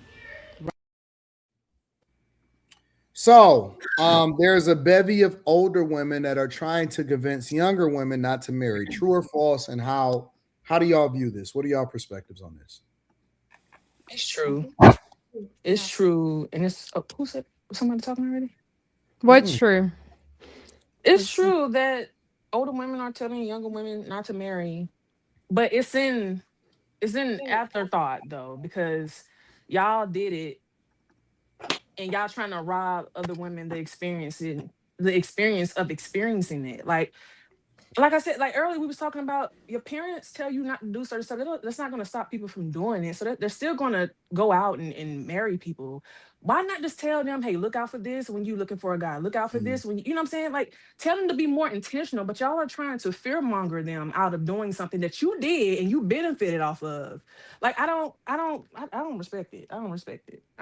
That's all I got on it. That's all I got on it. Do you think it's robbing them, or do you think that they think that they're saving them in their minds when they say don't get married?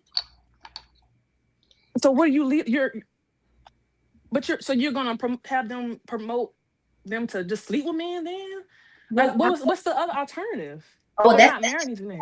I think that's a good question to tell someone not to do this thing. I don't know if that equates to, well, since you can't do A, the only thing left for you is to do B. So that's why I was asking, like, do you think these women who are doing these things in their minds, do you think that they think that they're doing a good thing and they're being intentional and saying, hey, I'm trying to save you from something that's going to hurt you? Or do you think it's like bitterness and it's like, well, I had an effed up marriage. I don't want you to have the opportunity to have the blissful, successful marriage like Anton has, because I think it's both. Yeah, I think that it sounds like, this grandma, unfortunately, it sounds like she's bitter, and she's given her young granddaughter horrible advice that's going to keep her single forever. I mean, at this point, she might as well tell her granddaughter to go buy a cat or a dog, like that's going to be her only companion, because if she's taken this sort of advice, she's going to be lonely. And after she hits that wall, and she realizes that she didn't become a wife, a mom, more than likely she's going to have some regrets. And I don't think the advice that the grandma gave her is wise, because at the end of the day, life is about experiences. Like Dennis Prager said, he was divorced one time, but he's also remarried, but he basically made the point that it's better to have been married than to have not have been married. I mean, do you know if it's going to work out the way you want? No, not necessarily. But you can say you've lived life to the fullest. You've had the experiences. But I would rather have that experience than being somebody who is afraid to take risks, who is afraid to live life. And not everybody's gonna hurt you. Not every man wants to hurt you. So a lot of women need to stop approaching relationships in bad faith, because when you do that, then you attract the wrong people. I mean, men can bring a lot of happiness to your life. I would know.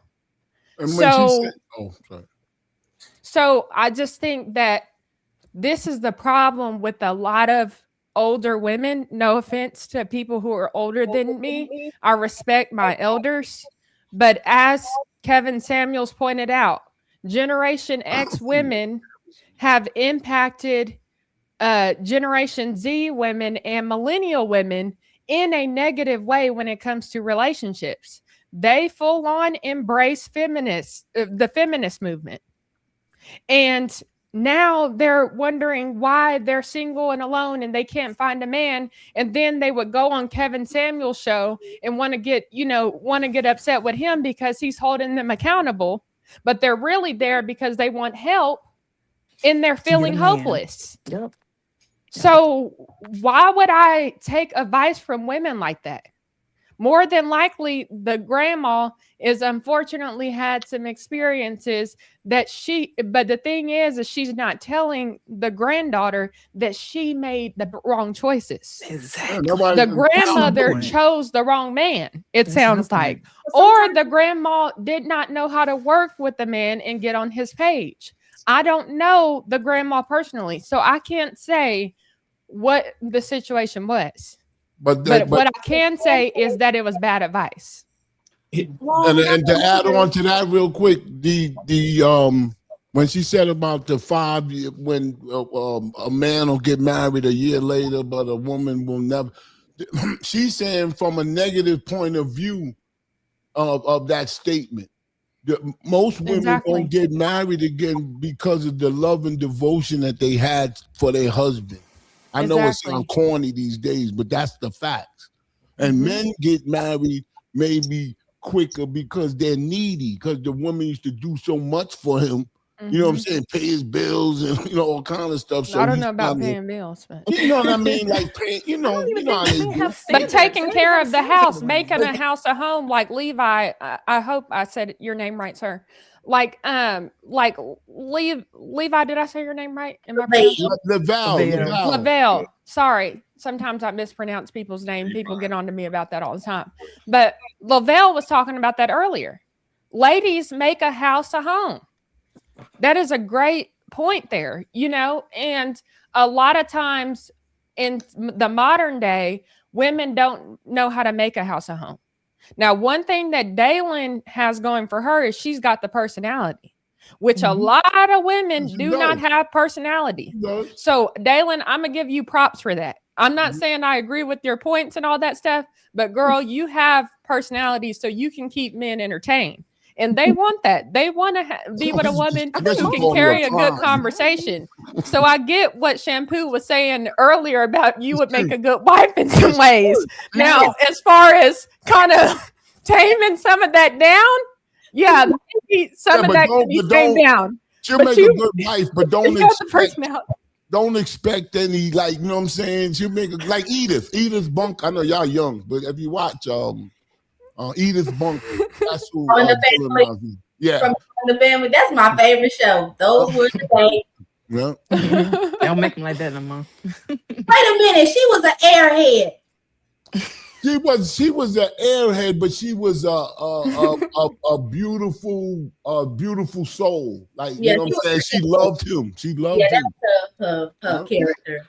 Yeah. But that's the thing, though. They'll tell these younger women don't do it, but they still out there dating men. They're still out there having relationships. They might not be married, but they're still doing long-term relationships with men. So how dare you sit there and tell your nieces and your great-granddaughters to not do this, don't be with a man. But that's why I said earlier, why not just tell them, hey, look for this in a man, because this is what I did and this is where I went wrong. But y'all just telling them don't do it at all. Like, misery, like younger women in the competition, they not trying to lead them down the right path. Facts. Are y'all seeing that in y'all experience in y'all family? Are like women saying that, like in like your experience? I haven't seen this. I have zero. Well, you're not a woman. Not at all. I'm just saying, like, I got females in my family. I'm not saying that, but I'm saying what a woman would say to a woman would be different what she would say to a man. That's my point. That's why I'm asking y'all. Are you in your experience? Are you hearing this from your aunts and your grandparents and things of that nature? Not mine personally, but no, it's only on the internet for me. In the community, like, is this?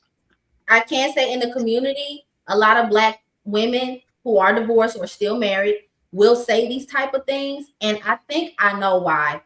Most of our grandmas and great aunts are Democrats, and if you are a Democrat, it changes the way you think. You cannot think appropriately, and you cannot give good advice. You're not informative, and you can't really be trusted with what you do with your mind intellectually. So I think that if you're a Democrat, you're told what to do and how to think. So when it's time to give advice to someone, you're not giving advice. You're basically giving them instructions that's going to lead them down a hole that they may not get themselves out of. So it's like their intention is to say, hey. What is that being a Democrat? I think they weren't intellectual. Some of them didn't finish school either. So what does being a Democrat have to do with anything? Because what I noticed is that like growing up, a lot of our grandmas, I don't know about y'all, raised you to be Democrat. Democrats for blacks, Republicans are for whites. And I think because of that way of thinking, it spills over into other areas of your life where you actually have to assess and think appropriately and effectively. You do know outcome. You do know, Dylan, that some Republicans drink Budweiser out of cans, don't you? Yeah, but I'm speaking to the community. You're saying like the Republicans are so like this, like ritzy or some shit. Them motherfuckers are, they'll hang you from a tree. Oh my God. I'm just speaking to patterns that because you're not trusted to think for yourself, that you're not an ideal person. Yeah, but what does that got to do with being a Democrat? For them to think for themselves. Because you know, that's all I'm speaking to. Is Are like, you trying to say because most Democrats have feminist ideology, so where like they put education and stuff more to the front? That's when I hear this talking point of not getting married is usually. I don't understand. I don't get it. I don't get the correlation. I was speaking to it. It's the way of thinking. You are not a person that can pass on wisdom if you are still perpetuating that Democrats are for you. That's just an example of, well, we know you don't think. We know you're not intellectual, and we know that, you know, you can't give good advice, and you probably get your information from falsehoods. So you may not want to take advice from somebody who aligns themselves with those poor characteristics. But what is that? Hold on. But what does that have to do with their experience in being married? That's what I'm trying to understand. Because she's talking about older women has been married for a long time, and usually they are much, much older, like in their upper 70s, 80s, 90s, whatever.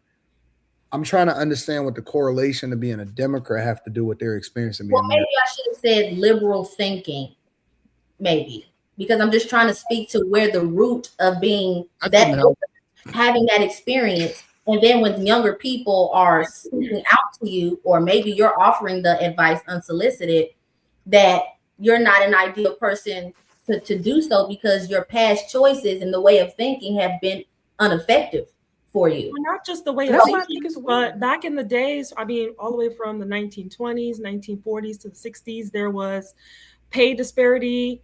I mean, women could barely work. I mean, it wasn't up until maybe the 1940s where women would have to go into the warehouses during the war to start actually working, but they weren't even getting paid equally to their counterparts. So, I mean, it's more than just their way of thinking, but also their way of life, because back in the day, the woman was the homemaker. She wasn't the breadwinner. And now more than ever, you know, statistics are showing that, you know, Black women especially are amongst the most educated in America, amongst the most high earners in America. And so it's almost like back in the day, the woman was more dependent on a man, and due to that dependency, they had to compromise or sacrifice more of what they may have wanted, and that probably is what caused the rift in the marriages, or the disliking of the marriages, and then their opinions to try to give you those instructions. But just because they're giving you those instructions doesn't mean you have to follow them.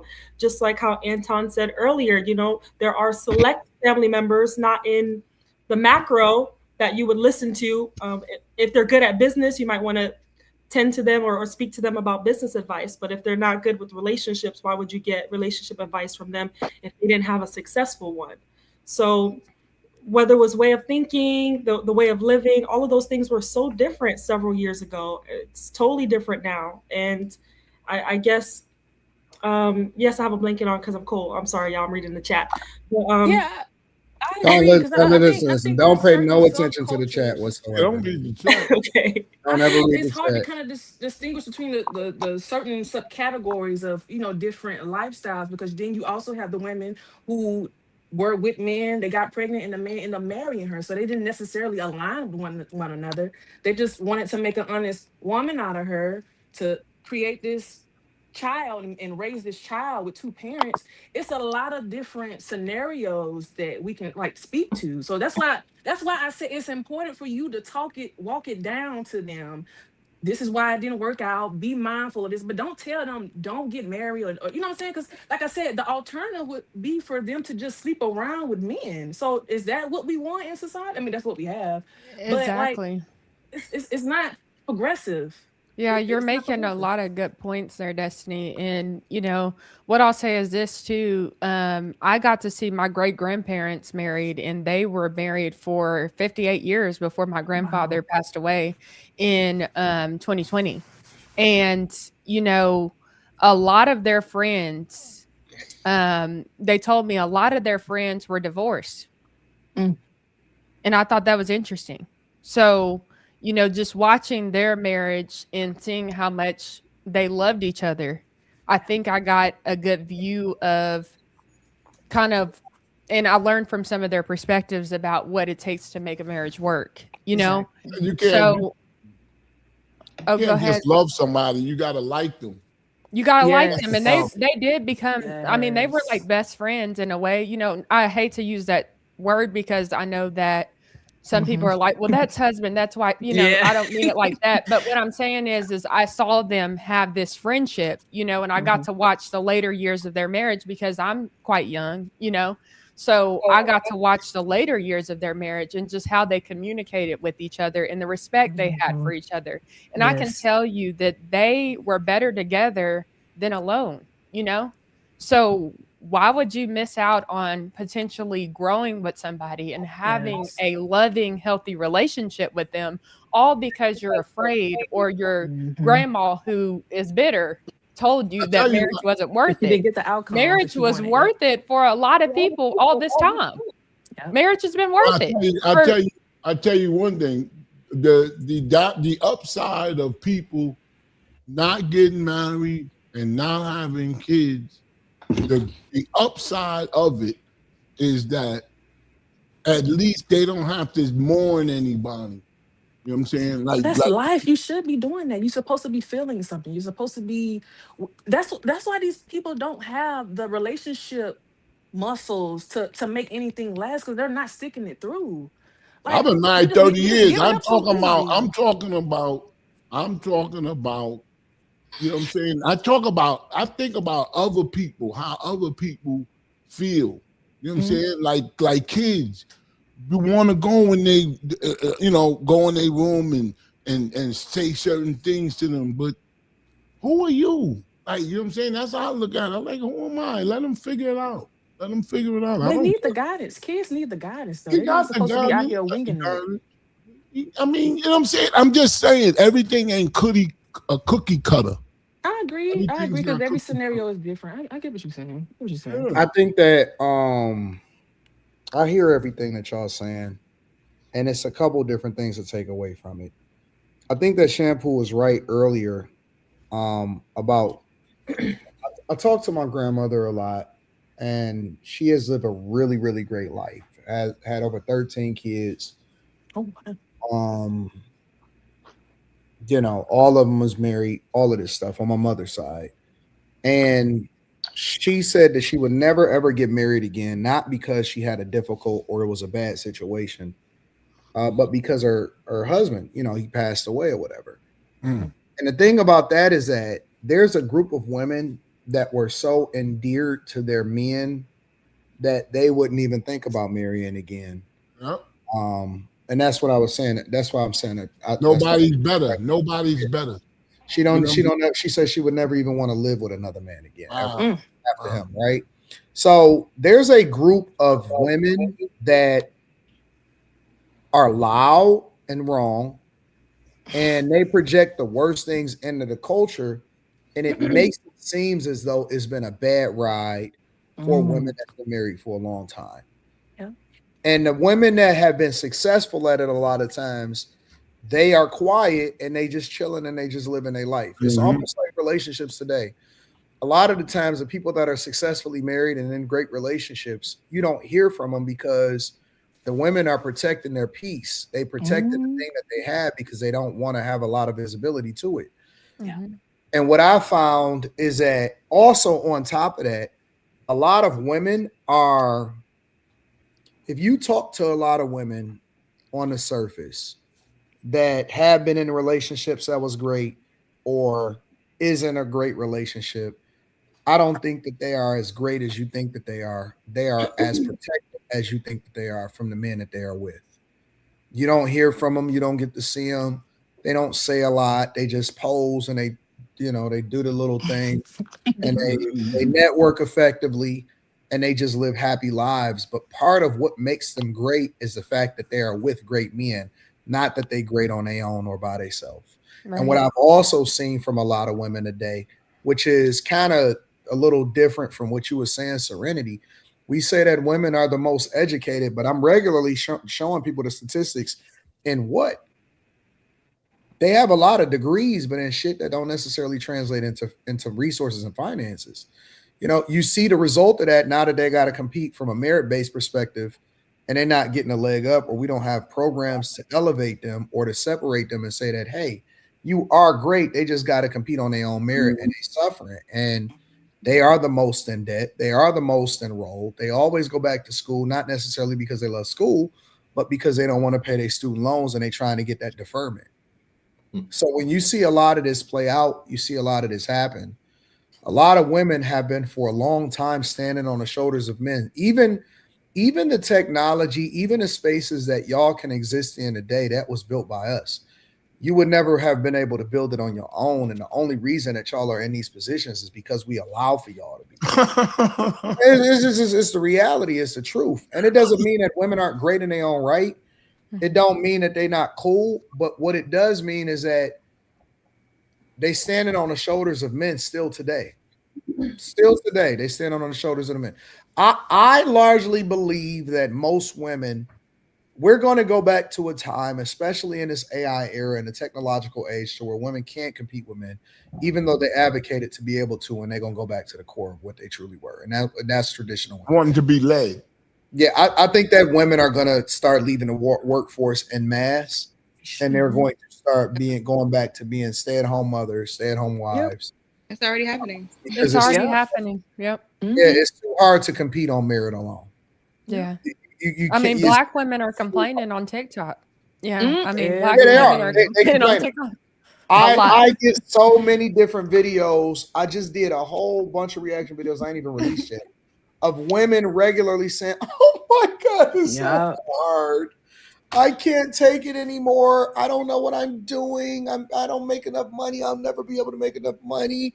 I just look forward to sleeping all day. I just want to retire," because y'all got to really work now. I don't even think they should work with men. I don't even think they should work with, because it's a liability just in itself. It's not all cases, but I just think it's a liability in itself because, first of all, most women, not most, I won't say most, but some women, they can't even take critique of, hey, you're doing this wrong. And now it's like, oh, he's harassing me. And it's just like, how can you even measure these things that you're saying people are doing to you? Because even just because your feelings are hurt. Even the ones that are successful, I know women that make over $300,000 a year, and they still looking for a man to take care of them. Like they still struggling because they raise their lifestyle to reflect their income, and they out here struggling and they praying that they don't get laid off. Every time, I would say 8 out of the 9 times that I get DoorDash, it's always a woman.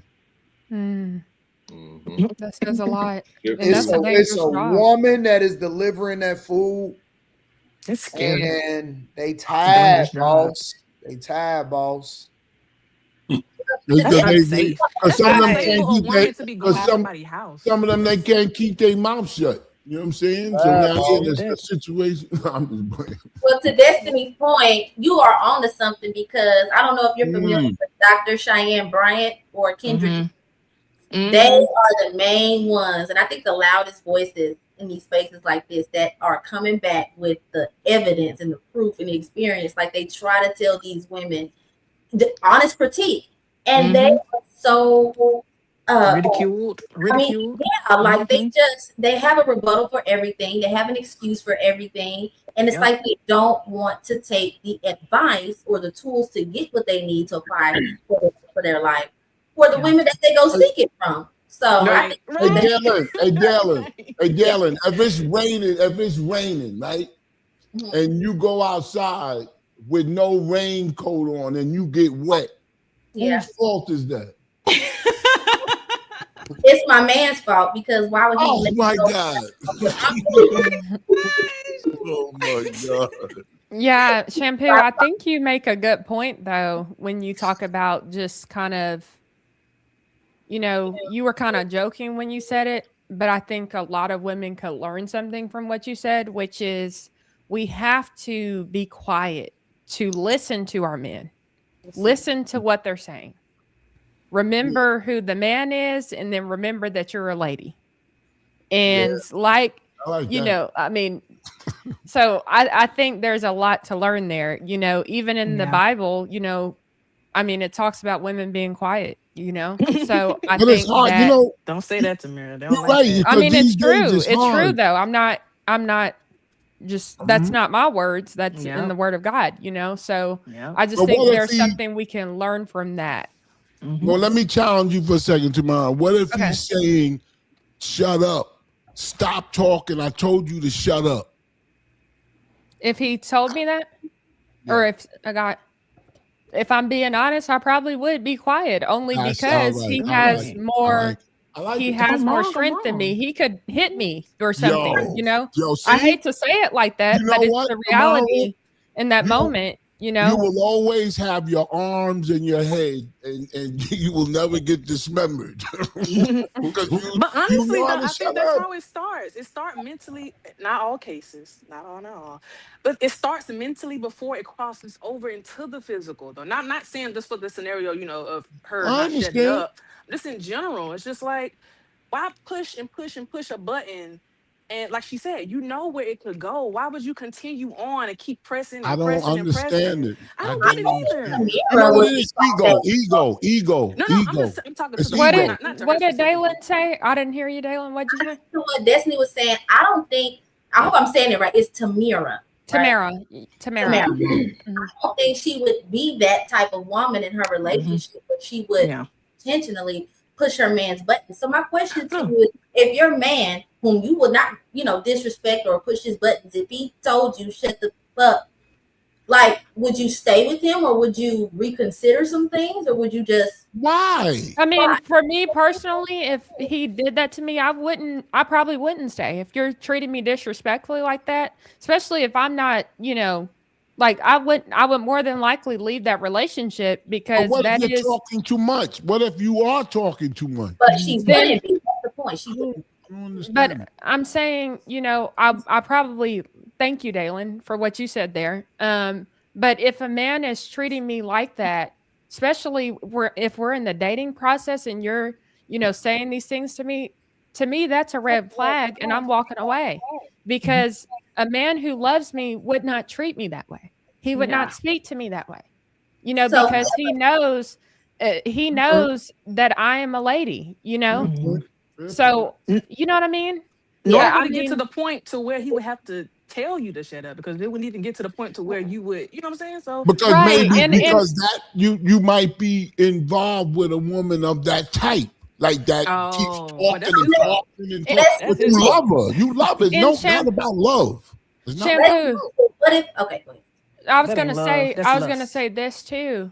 When I was answering Shampoo's question, I was just simply saying if I was in a situation where I was in a room with a man and he was, getting upset with me and telling me you better shut up and all that Oh, that's stuff. different. No, I'm personally probably going to be quiet in that moment and I'm going to understand. do my best to, find a way to Yeah. leave because I'm the not weaker. saying it like that. I'm the weaker vessel. You know what I mean? Like I'm the woman, so therefore he could overtake me and he would be stronger You than see, me. now, Dylan, let me just switch it. Let me just switch it real quick. What she just said, it's her fault that she would be alive. Huh? Just like the woman that didn't shut up, and the guy did something to her and blah blah blah, cut her up and all that stuff. She wouldn't. She's at fault for shutting up and living through it, and then leaving, and then leaving. But she would have approached it better, is what you're saying. But some women have an ego where they have to win. and don't recognize that the man is more stronger. I'm talking about crazy dudes. I ain't talking about regular dudes. I'm talking about nut cases. Well, can I ask the men on the panel? Do y'all agree with Tamara and her view? Like, would you consider a woman that says, if my man does that to me, is she considered disobedient and non-compliant and masculine and uncooperative? Or is she a woman that understands that her father raised her correctly and said, you demand respect, and the moment that you don't get it, you leave? This is for the question for the men. You teach people how to treat you. Nope, I like that. That's a good response. Simple and plain. Simple and plain. I mean, mic drop there. Right. Yeah, I mean, that literally around the block. That sums up everything here when you think about it. You shouldn't be yelling at him, and he shouldn't be raising his voice at you to where it would even get to that point. Yeah. So, I mean, that's where respect comes in. And men want respect. Women typically want love. If they had to choose between the two, women are going to choose love. Men are going to choose respect. Yeah. And I think how you deal with women like that, you give them nothing, because it's going to make them feel crazy, and it's going to make them analyze themselves. And then they're going to realize, okay, either she's going to keep on trying to try him, or she's going to tighten up. Simple as that. Or you shouldn't even be yelling at a man like that. Would it still be the same way if there was no provocation from the woman? Would y'all still have the same view? I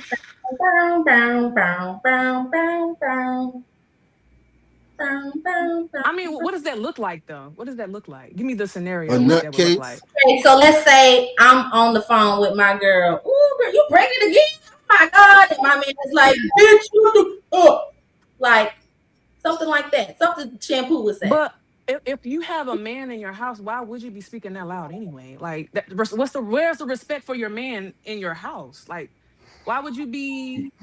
That's my point. Like, a lot of that stuff could be avoided. Like, That's all. we're too selfish. We're too selfish. Like, and we want everything the way we want it when we want it, and we're not thinking about the other person. Like, it's not just you in this. So it's not just you. We shouldn't be talking loud in our house. You shouldn't be obnoxious. Why should you be obnoxious and annoying your man? Obnoxious. That's what I'm saying. Without that's obnoxious to me. To talk on the phone. No, the scenario that you just gave, that's obnoxious to me. Oh, that's just me talking loud because I have a bad MacBook and I need to get another one. It's coming in the mail. But no. I'm talking about the scenario. No, not you. I'm talking about the scenario you gave where she was like, "Oh, you pregnant again?" That's how it was coming across, right? I thought you was about the volume of the voice. Like if I'm talking loud, he can say that. But yeah, not if I'm talking loud, but if I'm just like on the couch watching Housewives and now that's different. I thought you was like being loud intentionally, and that's what I thought you was. No, without. Yeah. Oh, okay. Is Anton Daniels okay? Long story short, no man wants to be with a woman that's loud and doing all that. Anton. Are you good? Okay. I got nervous. I was like, that scared me so bad. Okay. I'm reviewing some videos that I'm setting up. Okay. For the show tomorrow. What's going on? I just saw you with your head down like that, and I was like, yeah. No, it's the brim. It covers my eyes when I'm looking down. So I was looking at Lavelle about 10 minutes ago. He looked like he was asleep. I always low anyway, so if I look down, it's like Dr. J. No, I was just looking down at my phone. Yeah, I can hear y'all. Okay, what you got on it? We haven't talked to Dr. J the whole time. No, I'm about to wrap it up. I do want to get your final thoughts. Go ahead, Love is marriage is a beauty. Oh, he can give his last word. Yeah, he said nothing all night. Well, I was gonna just say, just kind of listening to everybody. For one, like the grandmother, I think for her to be as old, get particular advice, it just does a disservice to younger women that's coming up, especially, times have changed, I mean, women that's unmarried, especially a lot of our women, they either divorced or unmarried, and we living in a society where two incomes are better than one, people just getting by and people living comfortably. So, I would think that she would give her more advice on how to work through issues, not just don't get married. You know, that's pretty much it. Some of these women just don't need to give no advice at all. How about that? Yeah. Right. Keep it mute, please. Like everybody is not suited to give advice, to be honest with you. We don't always need to. We don't always need to hear from everybody. So it's a difference between an opinion and advice. Mm-hmm. So we need to be able to separate the two. Some of these women don't need to be given shit. Like they just need to wrap it up, enjoy their life, and keep it moving. Some of these women, man, look, we look at them just because they old and we think they wise. No, they old and dumb as fuck sometimes. Mm-hmm. They was dumb when they was young. You can't always think that just because somebody is old, that makes sense for them to be able to give advice. Mm-hmm. Some of them is old and set in their ways. Yeah. So it's not always conducive for them to give their advice. We need some of them to shut up. Yeah, especially unsolicited. If I ain't asked you for it, no, don't even. Absolutely. So I need to see grandma's credentials before we take it. Mm-hmm. That's the backstory. Yeah, I need to some of these. She's saying I won't get married again. She's telling her I won't get married again because now I got my freedom. Right. Like, you know what I'm saying? So she's already putting in 30 years. Yeah. You got to get your advice from old women you don't know. I get mine from older women at the bar. Like when I need peace of mind and some wisdom, I take myself to the bar where the older ladies go and I pop a seat and we get the rapping. I'm just saying for women that do care about older women's opinions, sometimes you have to outsource and step outside of the family box. Not anybody that kind of knows you personally, so they don't have any bias when they give you. Yeah. And then they don't actually give you advice; they just give you their experience, and you do what you that information. You can learn from it. All right, shout out to the old hoes at the bar. Hey, Anton, I'd rather have the young girls at the bar. Shout out to the old women at the bar. God damn, that's who you get your.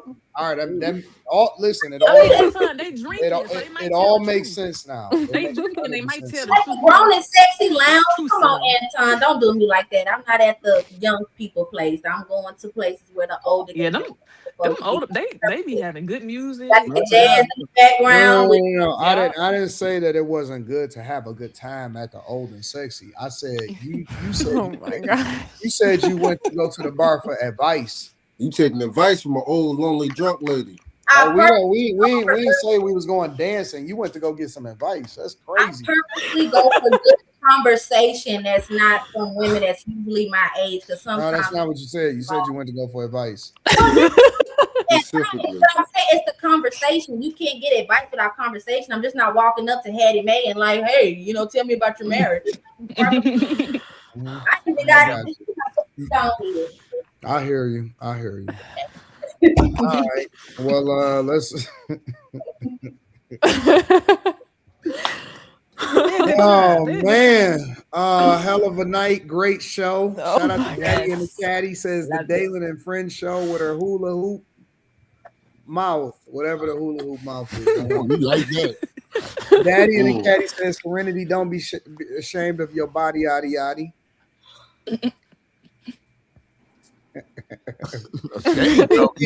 She cold. Serenity, how tall are you, Serenity? He about $100 in the game right now. I'm 5'7". Okay, that's what's up. King good, DJ girl. Trick says, Tamara, I will never treat you that way. You about a whole 100 in. Daddy and the Caddy says, Tamara was the only lady that checked on Anton. She's sweet, obedient, only speaks when necessary, modestly dressed and godly. The wife starter pack. Tamara's my homegirl. Me and Tamara, we interact offline. So that's my homegirl in real life. I think that she's one of the most talented people that I've ever seen. And I think she got it, honestly. I really do think she got it. She got the accent. She got the she's intelligent. I think she got it. She 100% got it. She just got to be able to put it all together. So we gonna. What's your channel, Tamara? What's your channel again? Thank you, Anton. gotta cut, see how My Devin channel cut that is off? Anton, she cut that shit off quick. Enough But she dope. compliments. She really is. She dope for real. Y'all got to check her out. She's very intelligent. She's really good. Thank you, Anton. My channel is the Tamara Neely Show, so you can just look up my name and it'll pop up. That kid got brains. Yeah, she dope. She really dope. Any final thoughts, y'all? Before I get y'all to bed. This was great. I loved it. This was so fun. Appreciate y'all. No taking advice from junk ladies at the bar no more, y'all. Shout out even Q. Even with her time off, she still recruits the best people for the best show. Yeah. Shout out. Out to Q. It's so good hearing her voice. Yeah. Yeah. We love you, Q. Love you. Yeah. Make sure y'all Yes. keep my homegirl in y'all Shout out prayers. to the bag chasers. What are God like your chasers as well. facts? Make sure y'all tap into Patreon. And yeah. All right, y'all. We love y'all. We appreciate y'all. We out. Peace. Bye. Bye.